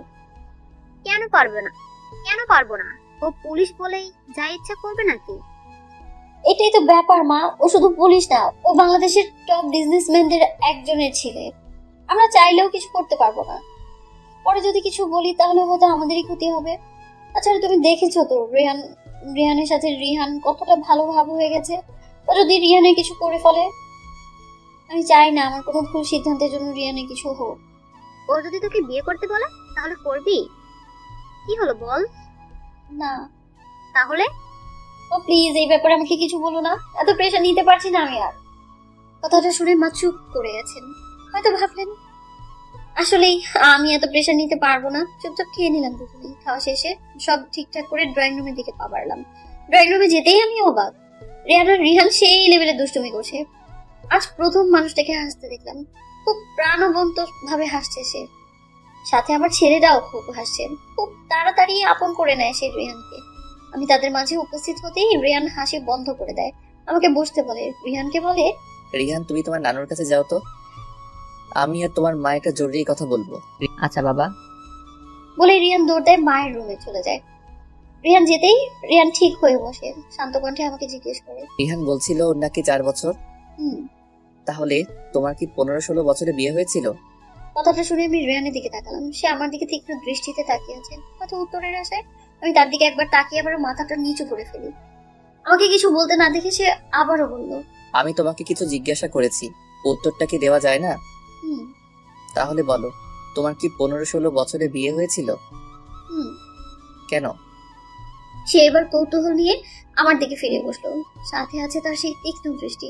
আমি মাথা নিচু করে বলতে লাগলাম, আমি অনেক গরিব ঘরের মেয়ে। বাবা টাকার জন্য আমাকে একটা বড় লোক ছেলের সাথে বিয়ে দিয়েছিলেন। আমার কথা শেষ হতেই রিয়ান সোফার সাথে হেলান দিয়ে আয়েশ করে বসে, তারপর বলে, এবার বুঝলাম তোমার মতো একটা মেয়ে ডিভোর্সি কেন। হয়তো তোমার যার সাথে বিয়ে হয়েছে সে বুড়ো ছিল, তোমাকে অনেক মারতো, আর তার নারীর নেশা ছিল। কয়েকদিন যাওয়ার পরও তোমাকে ভালো লাগছিল না তার, তাই তোমাকে ছেড়ে চলে গেছে, তাই না? কথাটা শুনে আমি রিয়ানের দিকে রাগের দৃষ্টিতে তাকালাম। বললাম, জীবনেও না। আমার যার সাথে বিয়ে হয়েছে সে ঠিক বয়সেই ছিল, আর সে অনেক ভালো ছিল। তাহলে তুমি কিছু বলছো না মানে আমি যা ভাবছি ওইটাই সত্যি? তাছাড়া অন্য কোনো কারণ তো দেখছি না আমি। তোমার এক্স হাজবেন্ড নিশ্চয়ই খারাপই ছিল। ওনার কথাগুলো শুনে রাগ হচ্ছে আমার, প্রচুর রাগ। রাগ সামলাতে না পেরে জোরে জোরে চিল্লিয়ে বললাম, আমার শুভ অনেক ভালো, বুঝেছেন আপনি? অনেক ভালো, ও আমাকে অনেক ভালোবাসতো। কথাটা বলতে গিয়ে 2 ফোঁটা চোখের পানি গড়িয়ে পড়ে আমার চোখ থেকে। রিয়ান কিছু বলতে যাবে, তখনই তার একটা ফোন আসে। স্ক্রিনে থাকা নামটা দেখি সে কিছু না বলে বের হয়ে যায় বাসা থেকে। আর আমি সেখানেই বসে আছি। আসলে কেন শুভ আমাকে রেখে গিয়েছিল, কারণটা যে এখন আমার অজানা। সকালে কিছু প্রয়োজনীয় জিনিস কিনতে বাজারে যাচ্ছি আমি। রাস্তায় অনেকক্ষণ দাঁড়িয়ে আছি রিক্সার অপেক্ষায়, কিন্তু কোনো রিক্সা পাচ্ছি না। বাধ্য হয়ে ফুটপাত দিয়ে হাঁটছি আমি। হঠাৎ মনে হলো আমার পাশে একটা গাড়ি আছে, আর সেটা আমার সাথে সাথেই এগোচ্ছে।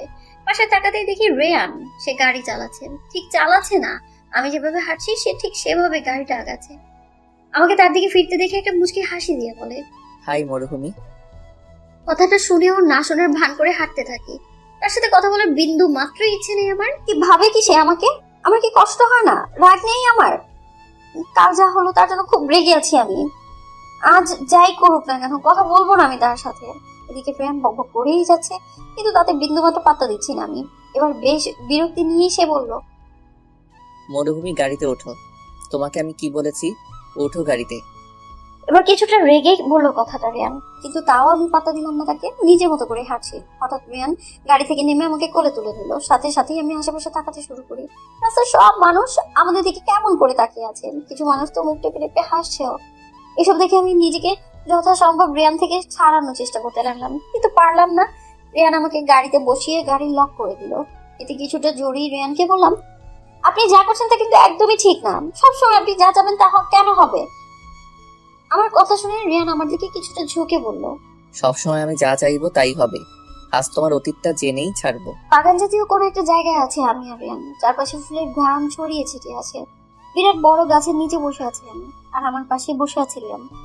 সে বারবার আমার দিকে তাকাচ্ছে, হয়তো উত্তরের আশায়, কিন্তু তা বুঝতে পেরেও কোনো কথা বলছি না আমি। চুপচাপ নিচের দিকে তাকিয়ে আছি। এবার কিছুটা অস্থির হয়ে রিয়ান জিজ্ঞেস করে, মীরা, তুমি কি আমাকে তোমার অতীতটা বলবে না? কি ব্যাপার মিস্টার রিয়ান, আজ প্রথম আমার নাম ধরে রেখেছেন আপনি? না, প্রথমবার না, 2 বার। ও। কথা পেঁচিও না, যা জানতে চাই তা তাড়াতাড়ি বলো, না হলে। তার কথাটা শেষ হওয়ার আগে আমি বলতে শুরু করলাম, আপনাকে তো বলেছিলাম আমরা অনেক গরিব। বাবা লালন পালন করতে পারতেন না আমার, তাই 16 বছর বয়সেই বিয়ে করিয়ে দেন আমাকে। যার সাথে আমার বিয়ে হয়, বিয়ের আগ পর্যন্ত তার কোনো কিছুই আমি জানতাম না। শুধু জেনেছিলাম সে অনেক বড়, আমাকে অনেক সুখে রাখে। আমিও মেনে নিলাম। এছাড়া যে কোনো উপায়ও ছিল না আমার। না খেয়ে থাকা তো বিয়েটা করে ফেলাই উত্তম মনে করেছিলাম। তো যা কিছুই হোক না কেন, 2 মুঠো ভাত তো খেতে পারবো। আপনি কালকে একটা কথা বলেছিলেন না, হয়তো আমার স্বামী বুড়ো হবে, অথবা তার নারীর নেশা আছে। বিয়ের আগে আমার সেটাই মনে হয়েছিল। তাহলে আমার মতো একটা গরিব মেয়েকে একজন বড়লোক ছেলে বিয়ে করবে কেন? কিন্তু আমি ভুলছিলাম। বিয়ের রাতে যখন তাকে দেখলাম, তখন তো আমি পুরোই অবাক। একজন সুপুরুষ আমার সামনে বসেছিল, সত্যি বলতে এত সুন্দর পুরুষ আমি কখনো দেখিনি। তখনই তার প্রেমে পড়ে গিয়েছিলাম আমি। সে রাতে অনেক কথা বলি আমি তার সাথে, কথা কথা জানতে পারি তার নাম শুভ। সে নাকি আমাকে একটা পার্কে দেখেছিল, তখনই আমাকে পছন্দ হয় তার। আর আমার বাবার কাছে বিয়ের প্রস্তাব দেন। উনি অনেক ভালো ছিলেন, আমার অনেক খেয়াল রাখতেন। শুভর পরিবার বলতে আমি আর তার ছোট বোন রিহাই, এছাড়া আর কেউই ছিল না। ছোটবেলায় তার বাবা মা মারা যান, আত্মীয় স্বজনরাও সব দেশের বাইরে থাকেন।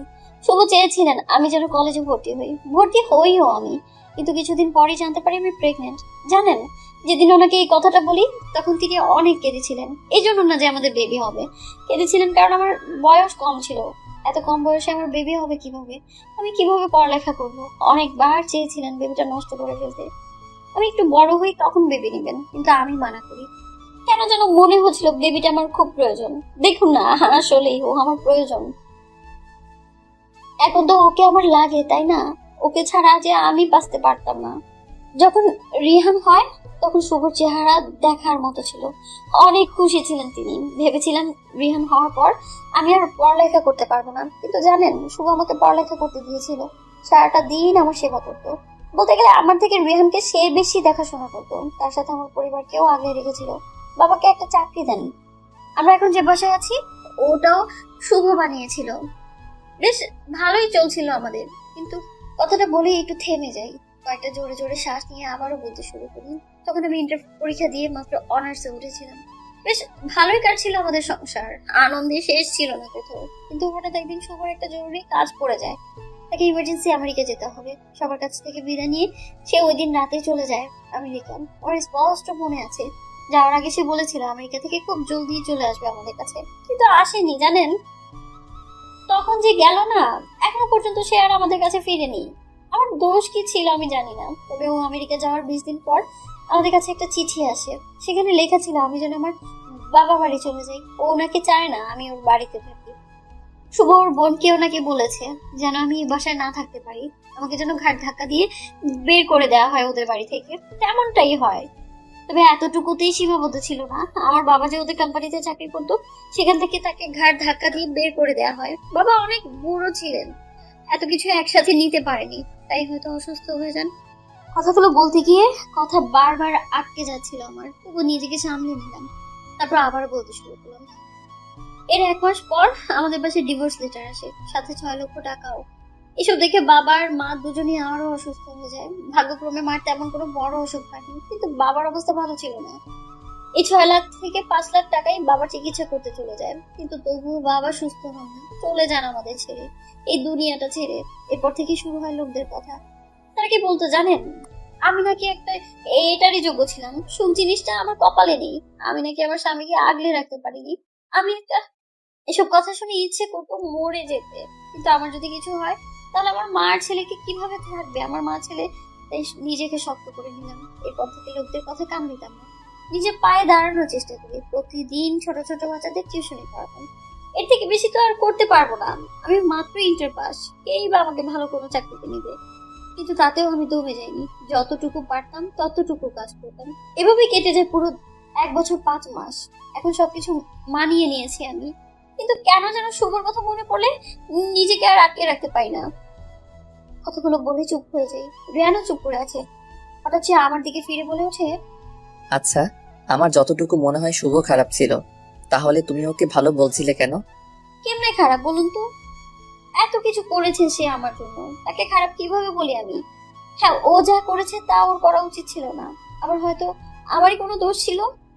এই তো বাংলাদেশের দীপিকা মাইয়া, যত কিছুই হোক না কেন সব দোষ তাদেরই। স্বামীরা যেন ধোয়া তুলসী পাতা। মানে মানে দোষ ওর ছিল, তোমার না। ওই খারাপ। হয়তো। আবার বলে হয়তো। আমি চুপ করে থাকলাম। আসলে রিয়ান ঠিক বলছে, শুভ হয়তো খারাপই ছিল, কিন্তু এতগুলো বছর থেকেছি তার সাথে, কই কোনো বাজে দিক তো কখনো দেখিনি তার।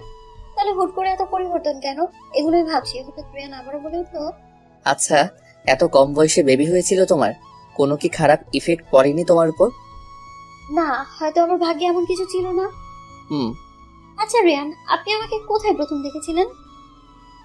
কথাটা শুনে রিয়ান আমার দিকে একবার তাকালো, পরক্ষণে উঠে দাঁড়ায় সে, প্যান্টের পকেটে হাত রেখে বলে, চলো তোমাকে বাসায় দিয়ে আসি, পরে না হলে অনেক দেরি হয়ে যাবে। কথায় বেশ বুঝতে পারছি তিনি আমার কথা এড়িয়ে যাচ্ছেন, কিন্তু কেন? এটা আবারও জিজ্ঞেস করেন। উত্তরটা কি দিবেন না আমাকে? সময় আসুক, একদিন না একদিন পেয়ে যাবে। বলে তিনি গাড়ির দিকে হাঁটা ধরলেন। রাতে ড্রয়িং রুমে রিহানকে খাওয়াচ্ছি আমি, সামনেই টিভি চলছে। রিহান টিভির রিমোট দিয়ে বারবার চ্যানেল পাঠাচ্ছে। আমাকে বলে ওঠে, মা মা দেখো, তোমাকে আর বাবাকে টিভিতে দেখাচ্ছে। কথাটা শুনে আমি টিভির দিকে তাকালাম। সেখানে তাকাতেই আমার চোখ বাইরে বেরিয়ে আসার উপক্রম। টিভিতে আসলেই আমাকে আর রিয়ানকে দেখাচ্ছে। আজকে সকালের ঘটনা, যেখানে আমাকে রিয়ান কোলে করে গাড়িতে বসাচ্ছে। ভিডিওটা দুবার দেখিয়ে টিভিতে একজন মহিলার আবির্ভাব ঘটে। সে তার কাজ অনুযায়ী বলা শুরু করে, ব্রেকিং নিউজ, বাংলাদেশের টপ বিজনেসম্যান অজিত আহমেদের ছেলে রেহান আহমেদ একটা মেয়েকে কোলে করে গাড়িতে বসাচ্ছেন।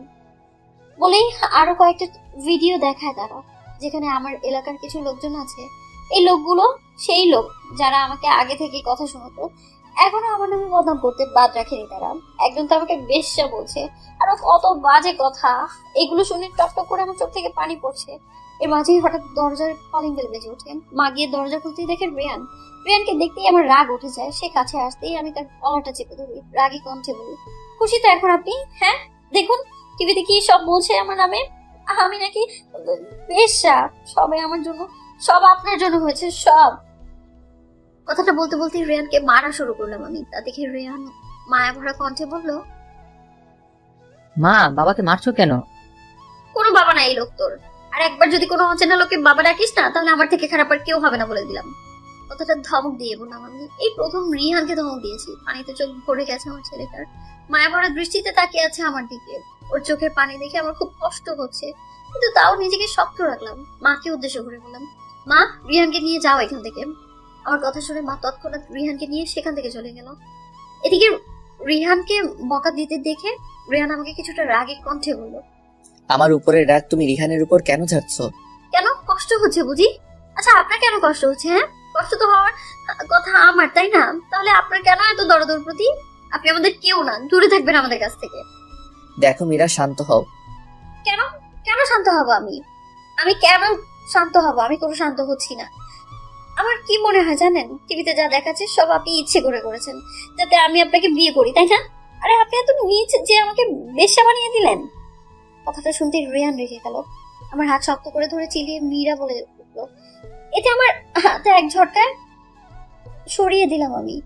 তারপর বললাম, ছুবেন না আমাকে একদম, খবরদার। আপনার মতো পশু জানোয়ার অমানুষের হাতে ছোঁয়া আমার ঘৃণা হয়, বুঝেছেন আপনি? ঘৃণা হয় আমার। কথাটা শেষ হতেই রিয়ান আমার গাল চেপে ধরল, দাঁতে দাঁত চেপে বলে উঠল, আমার ছোঁয়ায় ঘৃণা হয় না তোর, এ ছোঁয়ায় তোর সহ্য করতে হবে। বলেই রিয়ান আমাকে ছেড়ে দিল। আর এক মুহূর্ত সেখানে দাঁড়িয়ে না থেকে চলে যায় সেখান থেকে। আর আমি সেখানেই বসে পড়ি। কেন জানি আর চোখের পানি বাধাই মানছে না। রাত প্রায় 3টা। হঠাৎই আমার ঘুম ভেঙে যায়। পানি পিপাসা লেগেছে খুব, তাই উঠে রান্না করে গেলাম পানি খেতে। হঠাৎ দরজা ধাক্কার আওয়াজ পাই। দরজার কাছে যেতেই শুনতে পাই কেউ একজন মরুভূমি মরুভূমি বলে ডাকছে। বুঝতে পারছি সেটা রিয়ান, তাই সেখান থেকে চলে আসতে নিব, তখনই রিয়ান জোরে জোরে বলে ওঠে, ওই মরুভূমির দরজা খোল, না হলে কিন্তু দরজা ভেঙে ফেলবো। বলেই জোরে জোরে দরজা ধাক্কানো শুরু করলো। এমন ভাবে ধাক্কাচ্ছে যেন এখনই দরজা ভেঙে ফেলবে। যদি সত্যি সত্যি ভেঙে ফেলে দরজা, ভেবে দরজাটা খুলে দিলাম আমি। দরজা খুলতে দেখি রিয়ান কিছু একটা বোতল হাতে নিয়ে দাঁড়িয়ে আছে আর ঢুলছে। আমাকে দরজা খুলতে দেখে সে একটা হাসি দিয়ে বলে, আই লাভ ইউ মরুভূমি। রিয়ান মুখ খুলতে একটা বাজে গন্ধ আসে আমার নাকে। সাথে সাথে চোখ বড় করে রিয়ানের দিকে তাকিয়ে বলি, রিয়ান আপনি ড্রাঙ্ক? ইয়াপ।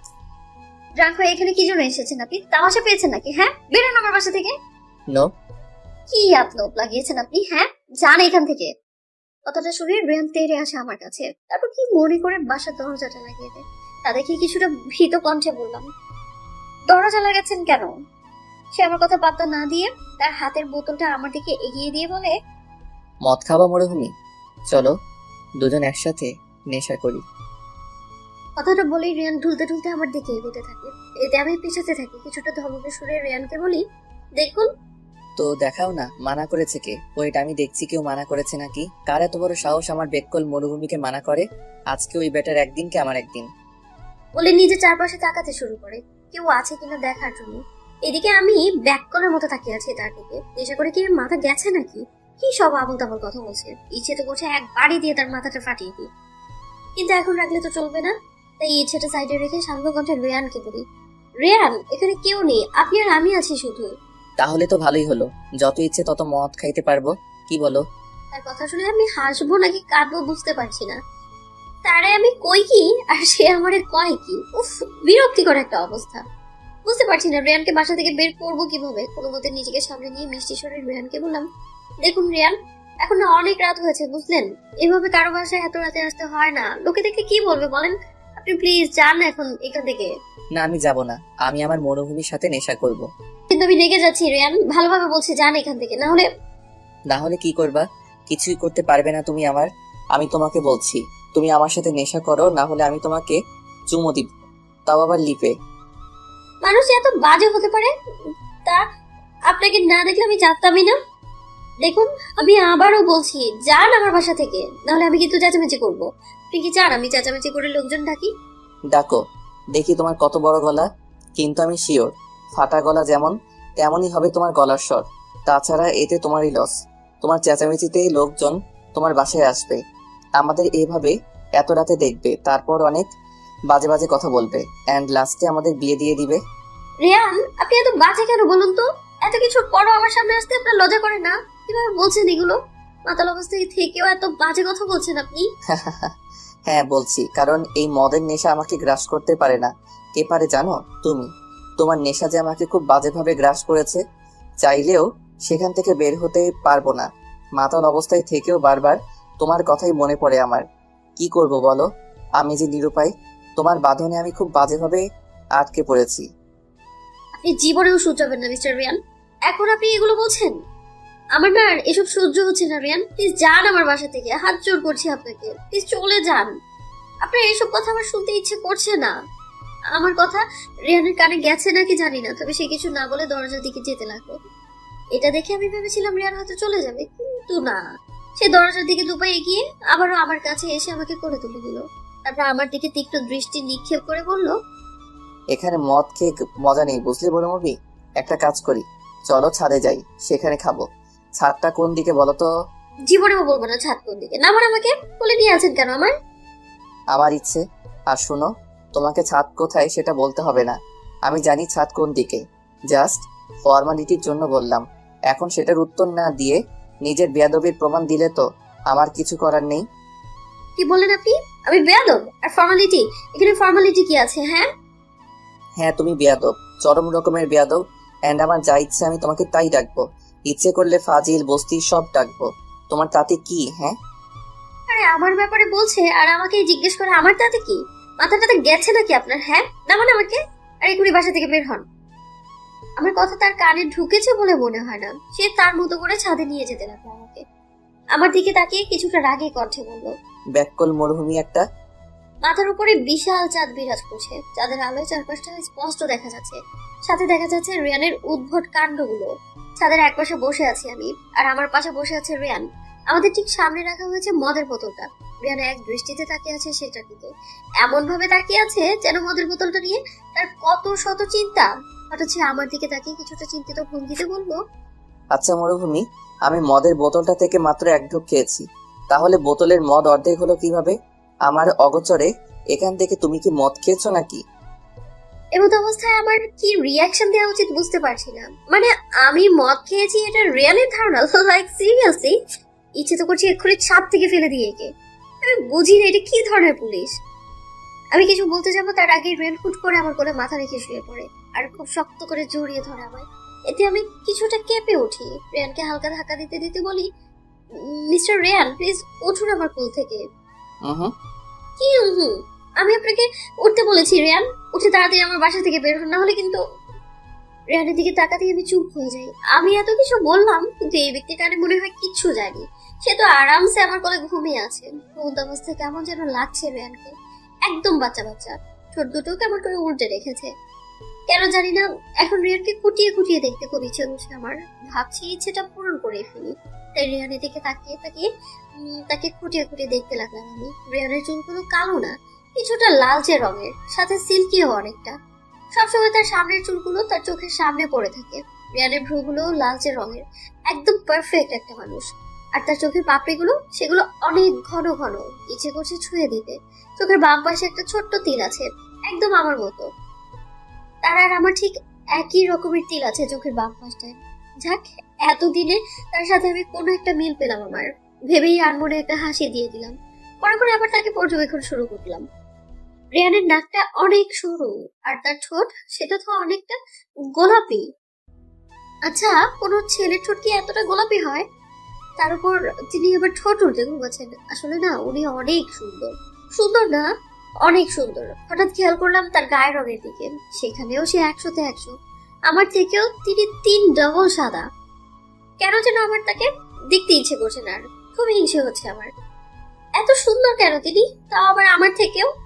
প্রথম আলো আমার চোখে পড়তে আমার ঘুম ভেঙে যায়। রিয়ানা এখনো আমার কোলে ঘুমোচ্ছে। তার দিকে একবার তাকিয়ে তাকে নিচে শুয়ে দিলাম আমি। তারপর চলে আসলাম নিজের রুমে। সকাল প্রায় অনেক। আমি, রিহানার মা সবাই নিচে, শুধু রেয়ান ছাড়া। সে এখনো মনে হয় ঘুমোচ্ছে ছাদে। নিচে আসার পর থেকে একবারও তার কাছে যাইনি আমি। হঠাৎ কলিং বেলের আওয়াজ পাই আমরা। দরজা খুলতেই দেখি একদল রিপোর্টার দাঁড়িয়ে আছে। আমাকে দেখতে তারা নানা বাজে বাজে প্রশ্ন করতে শুরু করে। সাথে সাথে আমি দরজা বন্ধ করে দিই। বিরক্ত লাগছে এগুলো আমার। এসব মিডিয়ার লোক এখন আমার বাসার সামনে চলে এসেছে। তাদের জন্য হয়তো বাসা থেকেও বের হতে পারবো না আমি। আস্তে আস্তে রাখতে শুরু করি আমি, কেন যেন রাগ লাগছে প্রচুর। আর তা আরো বেড়ে যায় রেয়ানকে দেখে। সে ধীর পায়ে এগিয়ে আসছে আমার দিকে। তাকে দেখে আমি রাগী কণ্ঠে বললাম, দেখুন আপনার জন্য কি অবস্থা হয়েছে আমাদের। এখন তো বাসা থেকে বের হতে পারবো না আমরা। সাথে লোকেদের কথা তো আছেই। কেন এমন হচ্ছে রেয়ান? আপনার জন্যই তো হচ্ছে, তাই না? তাহলে কেন চলে যাচ্ছেন আপনি আমাদের জীবন থেকে? কথাটা শুনে রেহান কোনো জবাব দিল না আমায়, শুধু তীক্ষ্ণ দৃষ্টি নিক্ষেপ করে আমার দিকে এগোতে লাগলো। তা দেখে মা এবার তার ঝাঁঝালো কণ্ঠে রেহানকে বলল, এই ছেলে, তুমি আমার বাসায় কিভাবে, আর আমার মেয়ের দিকে এভাবে এগোচ্ছ কেন? বের হও আমার বাসা থেকে। মার কথা শুনে রেহান তার দিকে তাকালো, কিছুটা গম্ভীর কণ্ঠে মাকে বলল, দেখুন শাশুমা, আমি এখানে কিভাবে তা আপনার না জানলেও চলবে। আর শুনুন, আমার নাম রিয়ান। আমাকে রিয়ান বলে ডাকলেই আমি বেশি খুশি হব। আর আরেকটা কথা, আপনার মেয়ে আমার আমানত, তাই ওর সাথে আমি কি করি না করি তা আপনার না দেখলেও চলবে। Is that clear? কথাটা বলে রেহানার এক মুহূর্তেও দাঁড়ালো না, আমাকে করে নিয়ে সোজা পা বাড়লো আমার রুমের দিকে। এদিকে সোফায় আরাম করে ঘুমিয়ে আছে রিহান। এতক্ষণ যে এত কিছু হলো তা যেন সে টেরই পায়নি।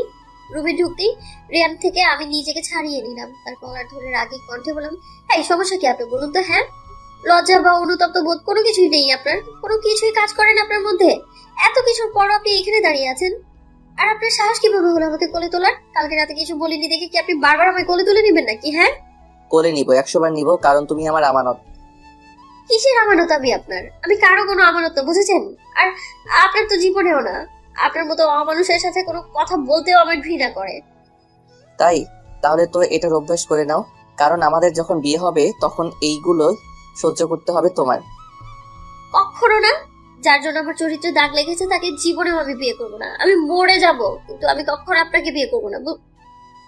আমার কথা শেষ হওয়ার আগেই রেহান আমার 2 হাতের বাহু খুব শক্ত করে চেপে ধরে, নিজের মুখ আমার মুখের একদম কাছে এনে তাতে দাঁত চেপে বলে, কি বললি তুই? তুই মরে যাবি কিন্তু আমাকে বিয়ে করবি না, তাই না? আরে আমি চাইলে তোকে এখন এই মুহূর্তে বিয়ে করতে পারবো, কিন্তু কেন করছি না জানিস? কারণ আমি চাই তুই নিজে থেকে আমাকে বিয়ে করিস, জোর করে না। সেই স্বপ্ন থেকে বন্ধ করে দিন রেহান, কারণ আপনার এই স্বপ্ন কখনো পূরণ হবে না। একটা কথা জানো কি মরুভূমি, আমি স্বপ্ন পূরণ করার জন্য দেখি, তা মাঝপথে রেখে দেওয়ার জন্য না। অ্যান্ড আই এম শিওর এই স্বপ্নটাও পূরণ হবে, তাও অনেক তাড়াতাড়ি। কথাটা বলে রিয়ান আমাকে ছেড়ে দেয়। তারপর চলে যেতে নিলে আমি তাকে কিছুটা বিরক্ত কণ্ঠে বলি, কোথায় যাচ্ছেন আপনি? এখানে তো তুমি থাকতে দিবে না, তাই বাইরে যাচ্ছি, কাজ আছে। কিভাবে বাইরে যাবেন ছুটি? মিডিয়ার লোক চারপাশ থেকে ঘিরে রেখেছে আমার বাসা, যাওয়ার কোনো উপায়ই নেই। তাহলে কি তুমি আমাকে এখানে থাকতে বলছো? তার কথাটা শুনে আমি চুপ হয়ে যাই। কি বলবো বুঝতেই পারছি না। সে আমাকে চুপ থাকতে দেখে আমার দিকে কিছুটা এগিয়ে মুচকি হেসে বলে, তুমি আমাকে এত কাঁচা খেলোয়াড় ভাবো মরুভূমি? ভুলে যেও না আমি একজন পুলিশ। কোথায় কিভাবে বের হতে হবে সেটা আমি খুব ভালো করেই জানি। বলেই আর এক মুহূর্ত না দাঁড়িয়ে সে রুম থেকে বের হয়ে যায়। দুপুর প্রায় 2টা, মাত্র রিহানকে খাইয়ে দিলাম আমি। এবার আমার আর মার খাবার পালা। টেবিলে খাবার বাড়ছি, এমন সময় দরজা কলিং বেল বেজে ওঠে। ভেবেছিলাম হয়তো মিডিয়ার লোক হবে, তাই পাত্তা দিলাম না। কিন্তু 5-6 বার কলিং বেল বাজার পর বাধ্য হয়ে দরজা খুললাম আমি। দরজা খুলতেই দেখি রেয়ান দাঁড়িয়ে আছে। চোখ মুখ শক্ত করে রেখেছে সে, চোখ দুটো লাল হয়ে আছে। আর তার দৃষ্টি স্থির আমার চোখের দিকে। কেন জানি না রিয়ানকে খুব অস্বাভাবিক লাগছে আমার। ভালোভাবে রিয়ানের দিকে তাকাতেই আমার চোখ যায় তার হাতের দিকে। হাত থেকে টপ টপ করে রক্ত ঝরছে তার। বারান্দায় দাঁড়িয়ে বৃষ্টির এক এক ফোঁটা অনুভব করছি। মনটা অনেকটাই শান্ত হচ্ছে এতে। আবার যখন হঠাৎ বাতাস এসে ছড়িয়ে দেয় শরীরকে, তখন শরীরটা শিউরে ওঠে আমার। এক অজানা অনুভূতি কাজ করা শুরু করে। কিছুক্ষণ এভাবে থেকে এক প্রশান্তির নিঃশ্বাস নিয়ে চোখটা খুললাম আমি। ঝড়ের শেষটা আমার পছন্দ। যখন ঝড় থেমে যায় তখন প্রকৃতিটা অনেক শান্ত শান্ত লাগে। এখন ঠিক তেমনই লাগছে আমার চারপাশটা। প্রকৃতি যেন এক আলাদা সৌন্দর্যে মেতে হচ্ছে। হঠাৎ নিচে তাকাতেই কাউকে দাঁড়িয়ে থাকতে দেখি আমি। ল্যাম্পপোস্টের আলোতে স্পষ্ট বোঝা যাচ্ছে এটা রিয়ান। বৃষ্টিতে ভিজছে সে। প্যান্টের পকেটে দুহাত রেখে এক দৃষ্টিতে তাকিয়ে আছে আমার দিকে। আচ্ছা, রিয়ান এমন কেন? তার সবকিছুতে যেন একটা নিজস্ব স্টাইল আছে। এই যে সে যে এখন প্যান্টের পকেটে হাত রেখে আমার দিকে তাকিয়ে আছে, এটাও যেন তার এক নিজস্ব স্টাইল। ভেবেই একটা দীর্ঘশ্বাস ফেললাম। আর দাঁড়ালাম না বারান্দায়, রুমে চলে আসলাম। কেন যেন ভালো লাগছে না আর সেখানে দাঁড়াতে। হয়তো রিয়ান আছে বলে। রিয়ানকে দেখলেই মনে হয় তার ভেতরে কত শত রহস্য আসলেই আছে। অনেক রহস্যই আছে তার মাঝে, যা দিন দিন মনে হচ্ছে বেড়েই যাচ্ছে। আচ্ছা, রহস্যের জট খুলে কি খুব বেশি ক্ষতি হবে? হয়তো না, তাই না? তাহলে সবকিছু এত ধোঁয়াশা কেন? রহস্য খোলার চেয়ে আরো বেড়েই চলেছে সবকিছু। কিন্তু কেন যেন মনে হচ্ছে রহস্যের সব জট খুলবে, আর তা খুব তাড়াতাড়ি হবে। রেহানই বলবে সেটা, কিন্তু কখন? তার যে কিছুই ঠিক নেই। একসময় এটা করবে তো একসময় সেটা। তার সব কর্মকাণ্ডতেই আমি হতাশ। এবারও তাই। রেহানের হাতে রক্ত দেখে আমি চমকে গেলাম, কিন্তু তবুও শান্ত দৃষ্টিতে রেহানের দিকে তাকিয়ে হালকা কণ্ঠে বললাম, আপনার হাতে রক্ত কেন? রেহান কিছুই বলল না। তার দৃষ্টি এখনো আমার দিকে। কিছু একটা আন্দাজ করতে পেরে আমি মাকে বলে উঠলাম, মা, রিহানকে নিয়ে যাও তো, আমার রিহানের সাথে কিছু কথা আছে। মানে এই ছেলের সাথে তোর কি কথা? আর আমরা যাবো কেন? মা, আছে কিছু কথা, তুমি প্লিজ যাও, কথা শেষ হতে ডাকছি তোমায়। কিন্তু প্লিজ মা। মার কিছুই বললেন না। গোমরা মুখ করে রেহানকে সাথে নিয়ে সেখান থেকে চলে গেলেন। মার রেহান চলে যেতেই আমি রেহানকে নিয়ে সোফায় বসি। সে এখনো চুপ করে আছে, নিচের দিকে তাকিয়ে কি যেন ভাবছে। তার যে হাত কেটে গেছে আর সেখান থেকে যে রক্ত পড়ছে, এতে যেন তার কোনো খেয়ালই নেই। কিন্তু আমি তো এড়াতে পারছি না এটা। একটা মানুষের হাত থেকে এভাবে রক্ত পড়ছে, আর আমি হাতে হাত রেখে বসে থাকবো? জীবনেও না। তাড়াতাড়ি গিয়ে ফার্স্ট এইড বক্স নিয়ে আসি, তারপর ঔষধ লাগাতে থাকি রেহানের হাতে। ওষুধ লাগানো শেষে রেহানের দিকে তাকাতেই দেখি সে অপলক দৃষ্টিতে তাকিয়ে আছে আমার দিকে। তার চোখ দুটো যেন অনেক কিছু বলছে আমাকে, কিন্তু আফসোস আমি সেগুলো বুঝতে পারছি না। রেহানের এভাবে তাকিয়ে থাকতে দেখে আমার খুব অস্বস্তি হচ্ছে, সাথে অজানা কিছু প্রশ্ন। নরম কণ্ঠেই তাকে জিজ্ঞেস করলাম, আপনার হাতটা কাটলো কি করে? আমি একজন পুলিশ, আমার কাজই মৃত্যুর সাথে লড়াই করা। এখানে এটা তো সামান্য হাত কাটা, হয়তো কোনোভাবে কেটে গেছে। সত্যি তো? হুম। তার উত্তর শুনে আমি হাসলাম। হেসে হেসে বললাম, খুব ভালো মিথ্যে বলতে পারেন আপনি রিয়ান, কিন্তু আফসোস সে মিথ্যাটা আমার সঙ্গে বেশিক্ষণ টিকলো না। মানে? এতক্ষণ আপনি আমার দিকে তাকিয়েছিলেন, কিন্তু যখনই আমি আপনাকে প্রশ্ন করলাম তখনই আপনি মাথাটা নিচু করে উত্তর দিলেন। একটা কথা কি জানেন, আপনি কখনো কথা বলার সময় মাথা নিচু করেন না, সবসময় চোখে চোখ রেখে কথা বলেন। একমাত্র মিথ্যা বলার সময়ই আপনি নিচের দিকে তাকিয়ে কথা বলেন। কথাটা শুনে রিয়ান বাঁকা হাসলো, পরক্ষণে শান্ত কণ্ঠে জবাব দিল, সকালে বাবার সাথে দেখা করতে গিয়েছিলাম। দেখা করে আসার সময় কিছু মিডিয়ার লোক আমাকে দেখে ফেলে। তারপর শুরু হয় তাদের নানা প্রশ্ন। আমি সুন্দরভাবেই তাদের সব কথার উত্তর দিচ্ছিলাম, বাট একটা রিপোর্টার তোমাকে নিয়ে একটা বাজে প্রশ্ন করে, যা আমার সহ্য হয়নি, আর আমি তাকে মারা শুরু করি। মারার এক পর্যায়ে ভুলবশত আমার হাতের পাশে থাকা কাচের দেওয়ালে লেগে কেটে যায়। কথাটা বলেই তিনি চুপ হয়ে যান। আমি তার দিকে তাকিয়ে আছি, গভীরভাবে পর্যবেক্ষণ করছি তাকে। এত কিছু হয়ে গেল, কিন্তু তাও তার মুখ স্বাভাবিক। সে স্বাভাবিক ভাবেই সামনের দিকে তাকিয়ে আছে।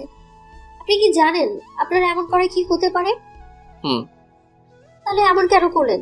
আপনি কি বুঝতে পারছেন আপনার এমন করে মিডিয়ার লোক কতটা খারাপ খারাপ নিউজ বানাতে পারে আমাদের নামে? ডাক্তারকে একটু কন্ট্রোল করা যায় না রিয়ান? বুঝে শুনে কাজ কেন করেন না আপনি? আমার কথা রিয়ান এবার কিছুটা গম্ভীর হয়ে গেল। সামনের দিকে তাকিয়ে থেকে গম্ভীর কণ্ঠে বলল, আমি বুঝে শুনে সব কাজ করি, তোমাকে আমাকে শিখাতে হবে না। আর রইল খারাপ নিউজের কথা, সেগুলো কোনোভাবেই কেউ বানাতে পারবে না, আমি বানাতে দিব না। কি করবেন আপনি? রিহান আবারও চুপ হয়ে গেল। তার এভাবে বারবার চুপ হয়ে যাওয়ায় বিরক্ত হচ্ছি খুব। বিরক্তি নিয়ে বললাম, চুপ থাকতে তো এখানে আসেননি নিশ্চয়ই, কি জন্য এসেছেন তা বলে খুশি হব। না মানে আমি ভেবেছিলাম ওই রিপোর্টার্স গুলো আবারও হয়তো তোমার বাসায় এসেছে, তাই দেখতে আসলাম। সকালেও তো এসেছিল তারা, আমাকে অনেক বাজে বাজে কথাও শুনিয়েছে, তাহলে তখন কেন কিছু করেননি আপনি? এখন এত রাখছেন যে? কে বললো আমি তাদের কিছু করিনি? বলেই বাঁকা হাসলেন তিনি। তার হাসির মানেটা কি? সে কি কিছু করেছে নাকি ওই লোকগুলোর সাথে? হ্যাঁ, কৌতূহল নিয়ে তাকে জিজ্ঞেস করলাম, কি করেছেন ওদেরকে? ওয়েল, আমার কাজ শেষ, তাই আমার যাওয়া উচিত এখন। বলে আর এক মুহূর্ত দাঁড়ালেন না তিনি, সোজা চলে যান বাসার বাইরে। এদিকে তার কথায় আমি স্পষ্ট বুঝতে পারছি সে আমার কথা এড়িয়ে যাচ্ছে, কিন্তু কেন? কিছু খারাপ কিছু করেনি তো সে তাদের সাথে? সকালে মানুষের চেঁচামেচিতে ঘুম ভাঙে আমার। চোখ খুলতে দেখি রিহান এখনো ঘুমোচ্ছে। তাকে পাশে শুয়ে দিয়ে আমি নিচে চলে যাই কি হয়েছে তা দেখার জন্য। নিচে যেতেই দেখি যে লোকগুলো আমার নামে বাজে বাজে কথা বলে বেড়ায় তারাই আজ আমার কাছে ক্ষমা চাইতে এসেছে। তাদের এমন ব্যবহারে আমি অনেকটাই অবাক। হঠাৎ আমার কাছে ক্ষমা চাইতে এসেছে কেন তারা? আমি লোকগুলোর দিকে তীক্ষ্ণ দৃষ্টি নিক্ষেপ করে বলি, আপনারা তো সবসময় মানুষের কাছে আমার বদনামি করে এসেছেন, আজ হঠাৎ ক্ষমা চাচ্ছেন যে? আমার কথা শুনে একজন করুণ কণ্ঠে বলে ওঠে, আমরা তো আর জানতাম না ওই পুলিশ তোমার কি হয়। জানলে হয়তো ওসব বাজে কথা বলতাম না। মাফ করে দাও আমাদের মা। এবার আমি বুঝতে পারছি তারা কেন এমন ভালো ব্যবহার করছে আমার সাথে। রিয়ান যে এমনটা করেছে তা স্পষ্ট। কেন যেন মনে হচ্ছে সে এইখানেই কোথাও আছে। তাই আর দেরি না করে বাসার বাইরে চলে যাই আমি, রিয়ান আছে কিনা তা দেখার জন্য। বাইরে যেতেই দেখি রিয়ান গাড়ির সাথে হেলান দিয়ে 2 হাত প্যান্টের পকেটে রেখে দাঁড়িয়ে আছে। আমাকে দেখতেই চোখ থেকে সানগ্লাস খুলে ঠোঁট নাড়িয়ে বলে, কেমন দিলাম মরুভূমি? আপনি আমাকে এখানে কেন এনেছেন? তোমাকে বেচে দিতে। মানে বুঝো না? পাচার করব তোমাকে। দেখুন রিয়ান, আমি একদম মজা করার মধ্যে নেই। আপনি আমাকে 1 ঘন্টা যাবত বসিয়ে রেখেছেন এখানে, কেন সেটাই বলছেন না। আবার আমার প্রশ্নের উত্তরও দিচ্ছেন না। আপনি কি চাচ্ছেন বলুন তো? কথাটা বেশ বিরক্তি নিয়েই বললাম আমি। 1 ঘন্টা ধরে আমাকে একটা নদীর তীরে বসিয়ে রেখেছেন তিনি, কি যেন বলবেন আমাকে, অথচ চুপ করে বসে আছেন। আবার আমার প্রশ্নের উত্তরও দিচ্ছেন না। রিয়ান খুব অস্বস্তি নিয়ে আমাকে বলল, তুমি কি যেন প্রশ্ন করেছিলে? তার কথা শুনে আমার তার দিকে চোখ ছোট করে তাকালাম আমি। পরপরই নিজেকে শান্ত রেখে বললাম, আপনি আমাদের আশেপাশের লোকদের কি বলেছেন? আমি আপনার কি হই? আমি তো শুধু ওদেরকে বলিনি, মিডিয়ার লোকদেরও বলেছি। তুমি নিউজটা দেখোনি? না। ও, ভালো হয়েছে তাহলে। বাসায় যেয়ে দেখে নিও। হ্যাঁ, বাসায় গিয়ে দেখবো, কিন্তু তার আগে আপনি আমাকে বলুন, আপনি সবাইকে কি বলেছেন? না বললে হয় না? না। আসলে আমি না ওদেরকে বলেছি। কি বলেছেন? আমি ওদেরকে বলেছি তুমি আমার বউ আর আমি তোমার বর, মানে আমাদের বিয়ে হয়েছে। কথাটা শুনে আপনি আমার চোখ বড় বড় হয়ে গেল। তৎক্ষণাৎ আমি বসা থেকে উঠে দাঁড়ালাম, চিল্লিয়ে বললাম, কি বলেছেন এগুলো আপনি? হ্যাঁ, আমি আর আপনি স্বামী স্ত্রী? মাথা ঠিক আছে আপনার? সবাইকে স্বামী স্ত্রী বলতে হলো, অন্য কিছু বলতে পারলেন না? অন্য কিছু আবার কি বলতাম? কেন ভাই বোন বলতে পারলেন না? লাইক সিরিয়াসলি, আমি তোমাকে ভাই বোন বলে সবার কাছে পরিচয় দিব? জীবনেও না। তাছাড়া কোনো ভাই বোনকে কোলে করে গাড়িতে বসাই?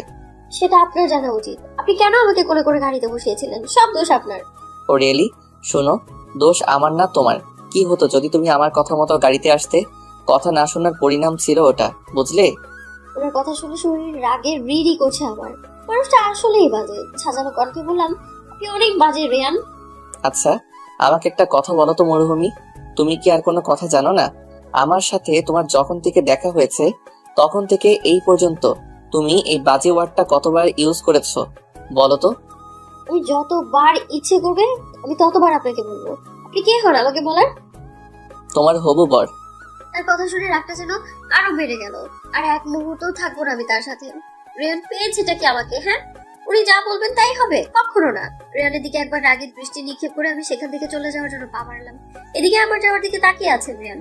কোমরে 2 হাত দিয়ে ছোট কামড়ে রেখেছেন তিনি, আর তার তীক্ষ্ণ দৃষ্টি দিয়ে তাকিয়ে তাকিয়ে আমার যাওয়া দেখছেন। প্রায় 2 মিনিট ওভাবে থেকে উনি হুট করেই আমার কাছে এসে আমাকে কোলে তুলে নিলেন। এতে আমি কিছুটা চমকে যাই, বারবার আশেপাশে তাকাচ্ছি, আবারও যদি কেউ আমাদের এভাবে দেখে ফেলে। কিন্তু না, কেউ নেই এখানে ভেবেই প্রশান্তির এক নিঃশ্বাস ফেললাম আমি। পরে রিয়ান থেকে নিজেকে ছাড়াতে ব্যস্ত হয়ে পড়লাম। ড্রয়িং রুমে বসে আছি আমি, আমার পাশেই মা আর রিহান বসে আছে, আর আমাদের ঠিক সামনে বসে আছে রিয়ান। রিয়ান খুব শান্ত মেজাজে মায়ের সাথে কথা বলছেন নিউজের ব্যাপারে। রিয়ান নানাভাবে চেষ্টা করছে মাকে ইমপ্রেস করার, কিন্তু মা তো মাই, একবার কাউকে খারাপ লাগলে তার সাথে আর ভাব জমেই না মায়ের। তাই রিয়ান যতই চেষ্টা করুক না কেন মা ভুলে যাওয়ার পাত্রী না। এদিকে রিহান, সে তো রীতিমতো রিয়ান বলতে পাগল। যখন থেকে রিয়ান বাসায় এসেছেন তখন থেকে তার বাবা বাবা ডাকা শুরু। হঠাৎ রিয়ান কিছুটা গম্ভীর কণ্ঠে আমাকে বলে, মীরা, আজকে তুমি আমার বাবার সাথে দেখা করতে যাবে, রেডি হয়ে নাও। মানে কেন? বাবা ওই নিউজ হওয়ার পর থেকে তোমার সাথে দেখা করতে চেয়েছিল, বিভিন্ন কারণে পারিনি। আজকে সময় আছে তাই তোমাকে তার কাছে নিয়ে যেতে বলেছে।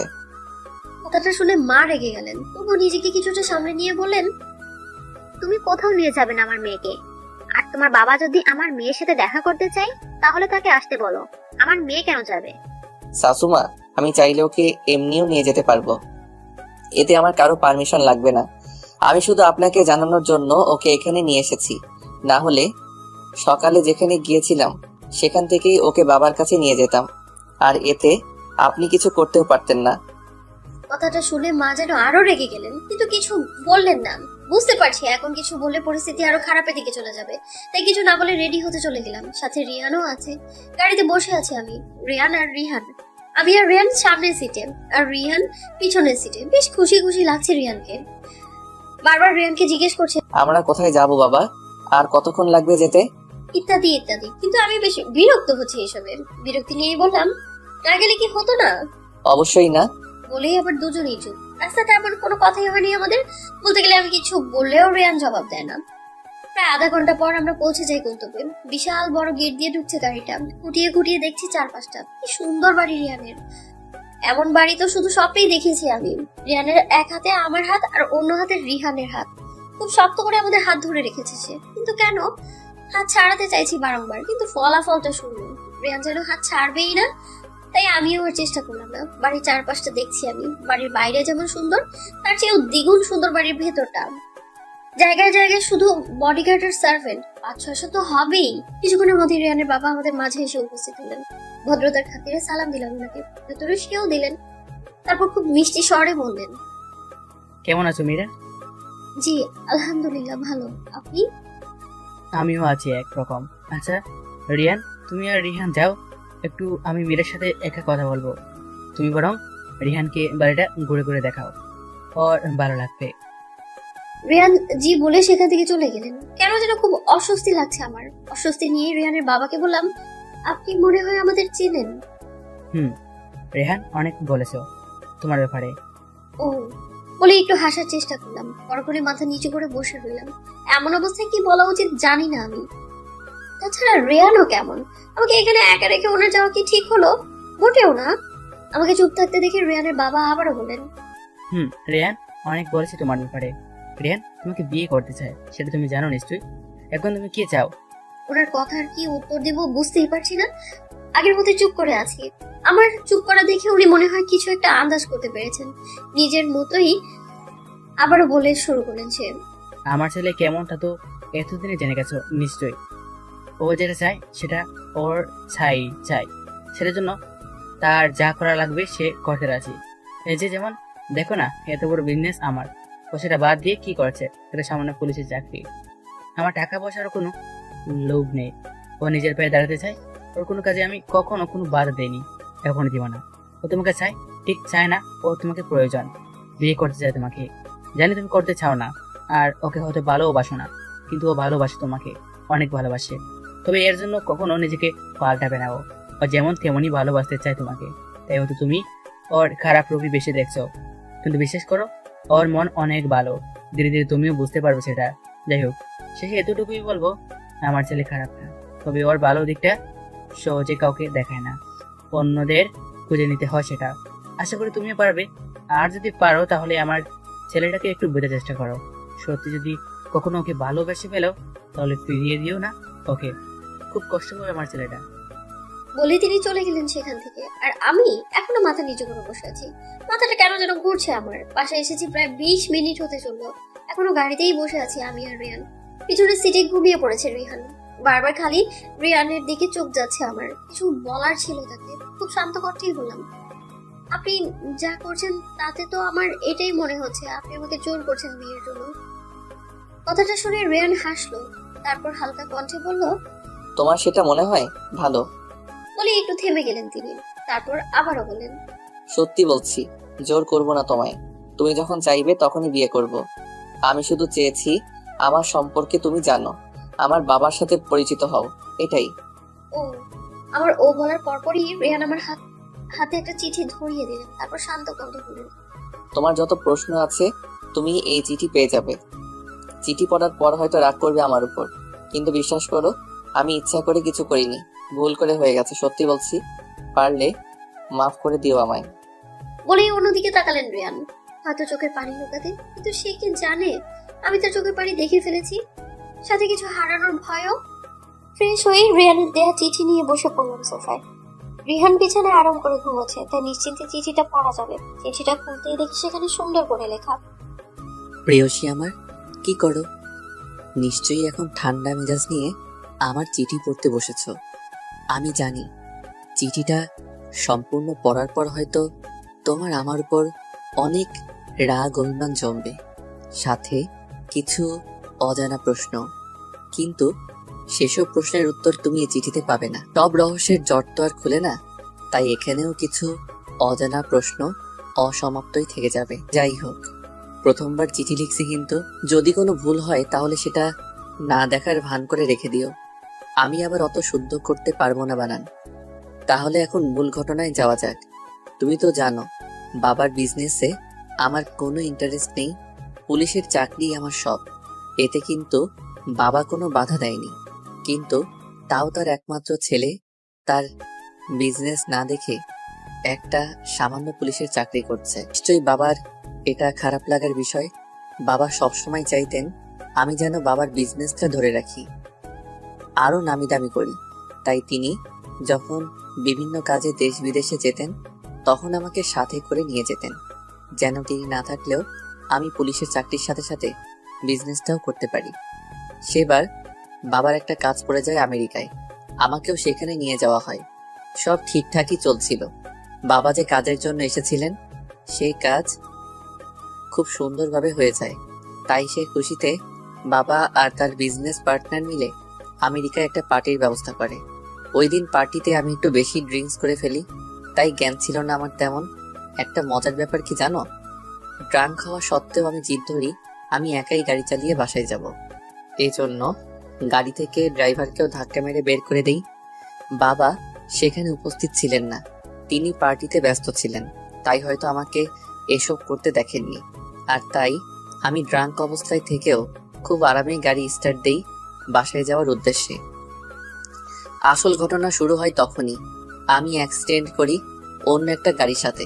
অ্যাক্সিডেন্টে আমি অত ব্যথা পাইনি, শুধু একটু পায়ে আর মাথায় পেয়েছিলাম। কিন্তু অপোজিট সাইডে যার সাথে আমার অ্যাক্সিডেন্ট হয় তার অবস্থা ভালো ছিল না। সে মাথায় খুব বাজেভাবে আঘাত পেয়েছিল, সাথে তার পেটে একটা বড় কাঁচ ঢুকে গিয়েছিল। আশেপাশের মানুষ আমাদের অ্যাক্সিডেন্ট দেখে আমাদের হসপিটালে ভর্তি করান। আমি যেহেতু অত ব্যথা পাইনি তাই আমি তাড়াতাড়ি সুস্থ হয়ে যাই। কিন্তু আমার সাথে যে ছেলেটার অ্যাক্সিডেন্ট হয় তার সুস্থ হওয়ার চান্স খুব কম ছিল, আর যদি হয়ও তাও সে বাঁচবে না। ডাক্তারদের মতে এমনও সম্ভাবনা ছিল যে ছেলেটা সুস্থ হওয়ার 1 থেকে 2 দিন কিংবা 1 মিনিটেও মারা যেতে পারে। এসবে আমি খুব অনুতপ্ত ছিলাম। আমার জন্যই তো ছেলেটার এমন অবস্থা হয়েছিল। প্রায় 1 মাস ছেলেটার চিকিৎসা চলে, ফলে সে একটু একটু কথা বলতে পারত, কিন্তু তার মৃত্যুর চান্স তখনও ছিল অনেক। এই জন্য আমি আর বাবা অনেক ক্ষমা চাই ছেলেটার কাছে। জানো মরুভূমি, ছেলেটা অনেক ভালো ছিল। আমার জন্য সে মারা যাবে সেটা জানা সত্ত্বেও আমাদের ক্ষমা করে দেয় সে। তার শুধু একটা শেষ ইচ্ছা ছিল, তার ওয়াইফের সাথে যেন সে শেষবার দেখা করতে পারে। তাই আমরা তার ওয়াইফের সাথে যোগাযোগ করার চেষ্টা করি, করতে পারিও। কিন্তু একবার যোগাযোগ করার পরপরই তার ওয়াইফ আমাদের কোনো ফোন কল কিছুই ধরছিল না। একসময় তার ওয়াইফের ফোন সুইচ অফ দেখাতে শুরু করে। যোগাযোগের সব মাধ্যমই তখন বন্ধ। এদিকে আমার আর ওই ছেলেটার বেশ ভালো বন্ধুত্ব হয়। ও ওর ওয়াইফ আর ওর পরিবারের সম্পর্কে অনেক কিছু বলে আমাকে। ছেলেটা তার ওয়াইফের ছবিও দেখায় আমাকে। বিশ্বাস করো, মেয়েটার ছবি দেখে কেন যেন আমার এক অজানা অনুভূতি কাজ করা শুরু করে, কিন্তু তাতে এত পাত্তা দেইনি। তাছাড়া সে অন্য একজনের ওয়াইফ আর তার একটা বেবিও আছে। এটা তো সম্ভব ছিল না, তাই না? আমার ছেলেটার সাথে অনেক ভালোই কাটছিল দিন, কিন্তু একদিন ছেলেটা হঠাৎই মারা যায়। জানো মীরা, ছেলেটার নাম কি ছিল? ছেলেটার নাম ছিল শুভ। তোমার শুভ। কথাটা পড়ে থেমে গেলাম আমি। তাহলে রেহান যার কথা বলছে সে শুভ? শুভ কি তাহলে মারা গেছে? মুহূর্তে চোখ থেকে টক টক করে পানি পড়তে লাগলো আমার। পরপরই মুখে হাসি চলে এলো। চিলিয়ে চিলিয়ে সবাইকে বলতে ইচ্ছে করছে, আমার স্বামী, আমি তাকে আমার করে রাখতে পেরেছিলাম। সে আমার সাথে কোনো বিশ্বাসঘাতকতা করেনি। সত্যি শুভ ভালোবেসেছিল আমায়। কিন্তু তাহলে ওই ডিভোর্স লেটার, ওই চিঠি, ওগুলো কে পাঠিয়েছে? ভেবে চোখে পানিগুলো মুছে ফেললাম বাম হাত দিয়ে। তারপর আবারও চিঠি পড়া শুরু করলাম। শুভর মারা যাওয়ার 2-3 দিন পরে আমি দেশে ফিরি। দেশে এসে আমার প্রথম কাজ ছিল তোমাকে খুঁজে বের করা। শুভর মারা যাওয়ার খবরটা তো তোমাকে দিতে হবে, তাই শুভর দেওয়া বাসার অ্যাড্রেসে যাই আমি। সেখানে গিয়ে তোমাকে পাইনি, কিন্তু শুভর বোন রিহা থাকতো সেখানে। তাকে শুভর মৃত্যুর খবর দেই। ও খবরটা শুনে অনেক কান্না করেছিল। ওকে সান্ত্বনা দিয়ে বিভিন্নভাবে জিজ্ঞেস করেছিলাম তুমি কোথায় তা জানার জন্য, কিন্তু না, সে বলছিলই না তুমি এখানে কেন থাকো না, কিংবা এখন কোথায় থাকো। এজন্য দিন রাত খোঁজা শুরু করি তোমার, পেয়েও যাই, কিন্তু এই অবস্থায় পাবো জানতাম না। তোমাকে যখন প্রথম খুঁজে বের করি আমি, তখন তোমাকে কাঁদতে দেখি। পার্কে বসে কোনো একটা বিষয়ে খুব কাঁদছিলে তুমি। তখন কি ইচ্ছে করছিল আমার জানো? তোমাকে শক্ত করে জড়িয়ে ধরে বলতে, কেঁদো না মরুভূমি, সব ঠিক হয়ে যাবে। কিন্তু আফসোস, তখন কিছু করতে পারিনি আমি। তোমাকে দেখার পর থেকে কিছু কথা বেশ ভাবাচ্ছিল আমাকে। প্রথমত তোমার এই অবস্থা কেন? তুমি রিহার সাথে থাকো না কেন? আর আমি যে আমেরিকা থেকে কল করেছিলাম সেটা কে ধরেছিল? চট্টগ্রাম থেকে ঢাকায় তোমার এলাকার কাছাকাছি পুলিশ স্টেশনে ট্রান্সফার হই আমি। অ্যান্ড তারপর আসলে কি হয়েছে তা জানার জন্য কাজে লেগে যাই। শুভ যাওয়ার পর তোমরা কি করেছো না করেছো, তোমাদের ফোন কলসের রেকর্ড, সবকিছু ডিটেলস জোগাড় করি। সবশেষে আমার সন্দেহ বারবার রিহার উপর যাচ্ছিল, কিন্তু আমি কনফার্ম ছিলাম না। তাই তোমার সাথে নানাভাবে কথা বলার চেষ্টা করি, যাতে কথা বলতে বলতে একসময় তোমার সাথে পাস্টে কি কি হয়েছে তা জানতে পারি। আর যেটা চেয়েছিলাম সেটা হয়েও যায়। তুমি তোমার পাস্ট সম্পর্কে সবকিছু বলো আমাকে, আর তখনই আমি বুঝে যাই যে আসল কালপিটকে রিহাই ছিল যে এসব কিছু করেছে। প্রথম ও কিছু স্বীকার করতে চাইনি। ওকে লাগাতার টর্চার করার পরও মুখ খুলে। ওর এসব করার কারণ কি ছিল জানো? ওর নাকি তোমাকে হিংসে হতো। এর মূল কারণ এই যে শুভ তার অর্ধেক প্রপার্টি তোমার নামে লিখে দিয়েছিল। তা ও সহ্য করতে পারেনি, তাও তেমন কিছু করেনি সে। কিন্তু যখন জানতে পারে শুভ এই পৃথিবীতে নেই, তখন ও ভাবে এখন হয়তো শুভর সব প্রপার্টি ওর নামে হয়ে যেতে পারে। তাই তোমাকে নানাভাবে চিঠি দেয়। শুভর নকল সাইন দিয়ে ডিভোর্স লেটার পাঠায়। আর তাছাড়া তুমি জানতে না যে শুভ তোমার নামে এতগুলো প্রপার্টি লিখে গিয়েছে। তাই হয়তো রিহা যা চেয়েছিল তা খুব সহজেই পেয়ে যায় সে। এখন মূলত রিহা কারাগারে বন্দী। ওকে শাস্তি দিয়েছি আমি। এই তো কিছুদিন হলো। আমি জানি মীরা, এখনো কিছু প্রশ্ন আছে তোমার। ওগুলো তুমি যখন আমাকে জিজ্ঞেস করবে তখন আমি বলে দেব। সবশেষে শুধু এতটুকুই বলবো, প্লিজ আমাকে ভুল বুঝবে না। আমি তো আর ইচ্ছে করে কিছু করিনি। শুভর ব্যাপারটা অ্যাক্সিডেন্ট ছিল। একটু ভুল তো অবশ্যই ছিল আমার, কিন্তু মীরা সবকিছু বিবেচনা করে তারপর না হয় আমাকে যা বলার বলো। চাইলে যত ইচ্ছা তত থাপ্পড় মেরো, কিন্তু কখনো ছেড়ে যেও না। শ্বাস আটকে মারা যাবো আমি। সত্যি, এখন যে তুমি বিহীন আমি কিছু না। তুমি থাকলেই আমি আছি, না হলে নেই। আচ্ছা মীরা, আমি যাকে ভালোবাসি সে কি জানে আমি তার মাঝে আমার অস্তিত্ব খুঁজে পাই? পুরো চিঠিটা পড়া শেষ আমার। চিঠিটার দিকে এক ধ্যানে তাকিয়ে আছি আমি। নিজেকে কেন যেন অনুভূতি শূন্য মনে হচ্ছে। শুভ আর নেই এই পৃথিবীতে। ভাবতেই বুক ফেটে কান্না আসছে আমার। খুব ইচ্ছে করছে একটু কাঁদতে, কিন্তু কেন যেন ইচ্ছেটাকে দমিয়ে রাখতে পারলাম না। ওয়াশরুমে গিয়ে ছড়া ছেড়ে সেটা নিচে বসে পড়লাম আমি। যত ইচ্ছে তত কান্না করবো আজকে আমি। তাহলে একটু হলেও তো আমার কষ্টটা কমবে, তাই না? আমার কিন্তু আগে খুব কষ্ট হতো এই ভেবে যে শুভ আমাকে ছেড়ে চলে গেছে, কিন্তু এখন তার চেয়ে দ্বিগুণ কষ্ট হচ্ছে এই জন্য যে শুভ এই পৃথিবীটাই ছেড়ে চলে গেছে। আমি আর রেয়ান কালকে সেই নদীর তীরটায় বসে আছি। প্রায় অনেকক্ষণ ধরে আমরা চুপচাপ বসে আছি এখানে। রেয়ান মাথা নিচু করে আর আমি নদীর দিকে তাকিয়ে। নীরবতা ভেঙে রেয়ানই বলল, আমাকে মাফ করে দাও মীরা। এতে আপনার কোনো দোষ ছিল না রেয়ান, ভুল হয়তো হয়ে গেছে। কথাটা শুনে রেয়ানের মলিন মুখে হাসির রেখা ফুটে উঠল, কিন্তু বড় করে আমার কথা শুনে রেয়ানের মুখ আবারও মলিন হয়ে গেল। আচ্ছা রেয়ান, আমার যখন আপনার সাথে প্রথম দেখা হয় তখন আমাকে এসব কিছু কেন বলেননি আপনি? আর খারাপ ব্যবহারই বা কেন করেছিলেন? আসলে আমি যদি তোমাকে প্রথমেই কিছু বলতাম তাহলে হয়তো তুমি আমাকে ভুল বুঝতে, কারণ আমার কাছে তখন তেমন কোনো প্রমাণ ছিল না। আর এতে হয়তো আমি তোমাকে হারিয়ে ফেলতাম।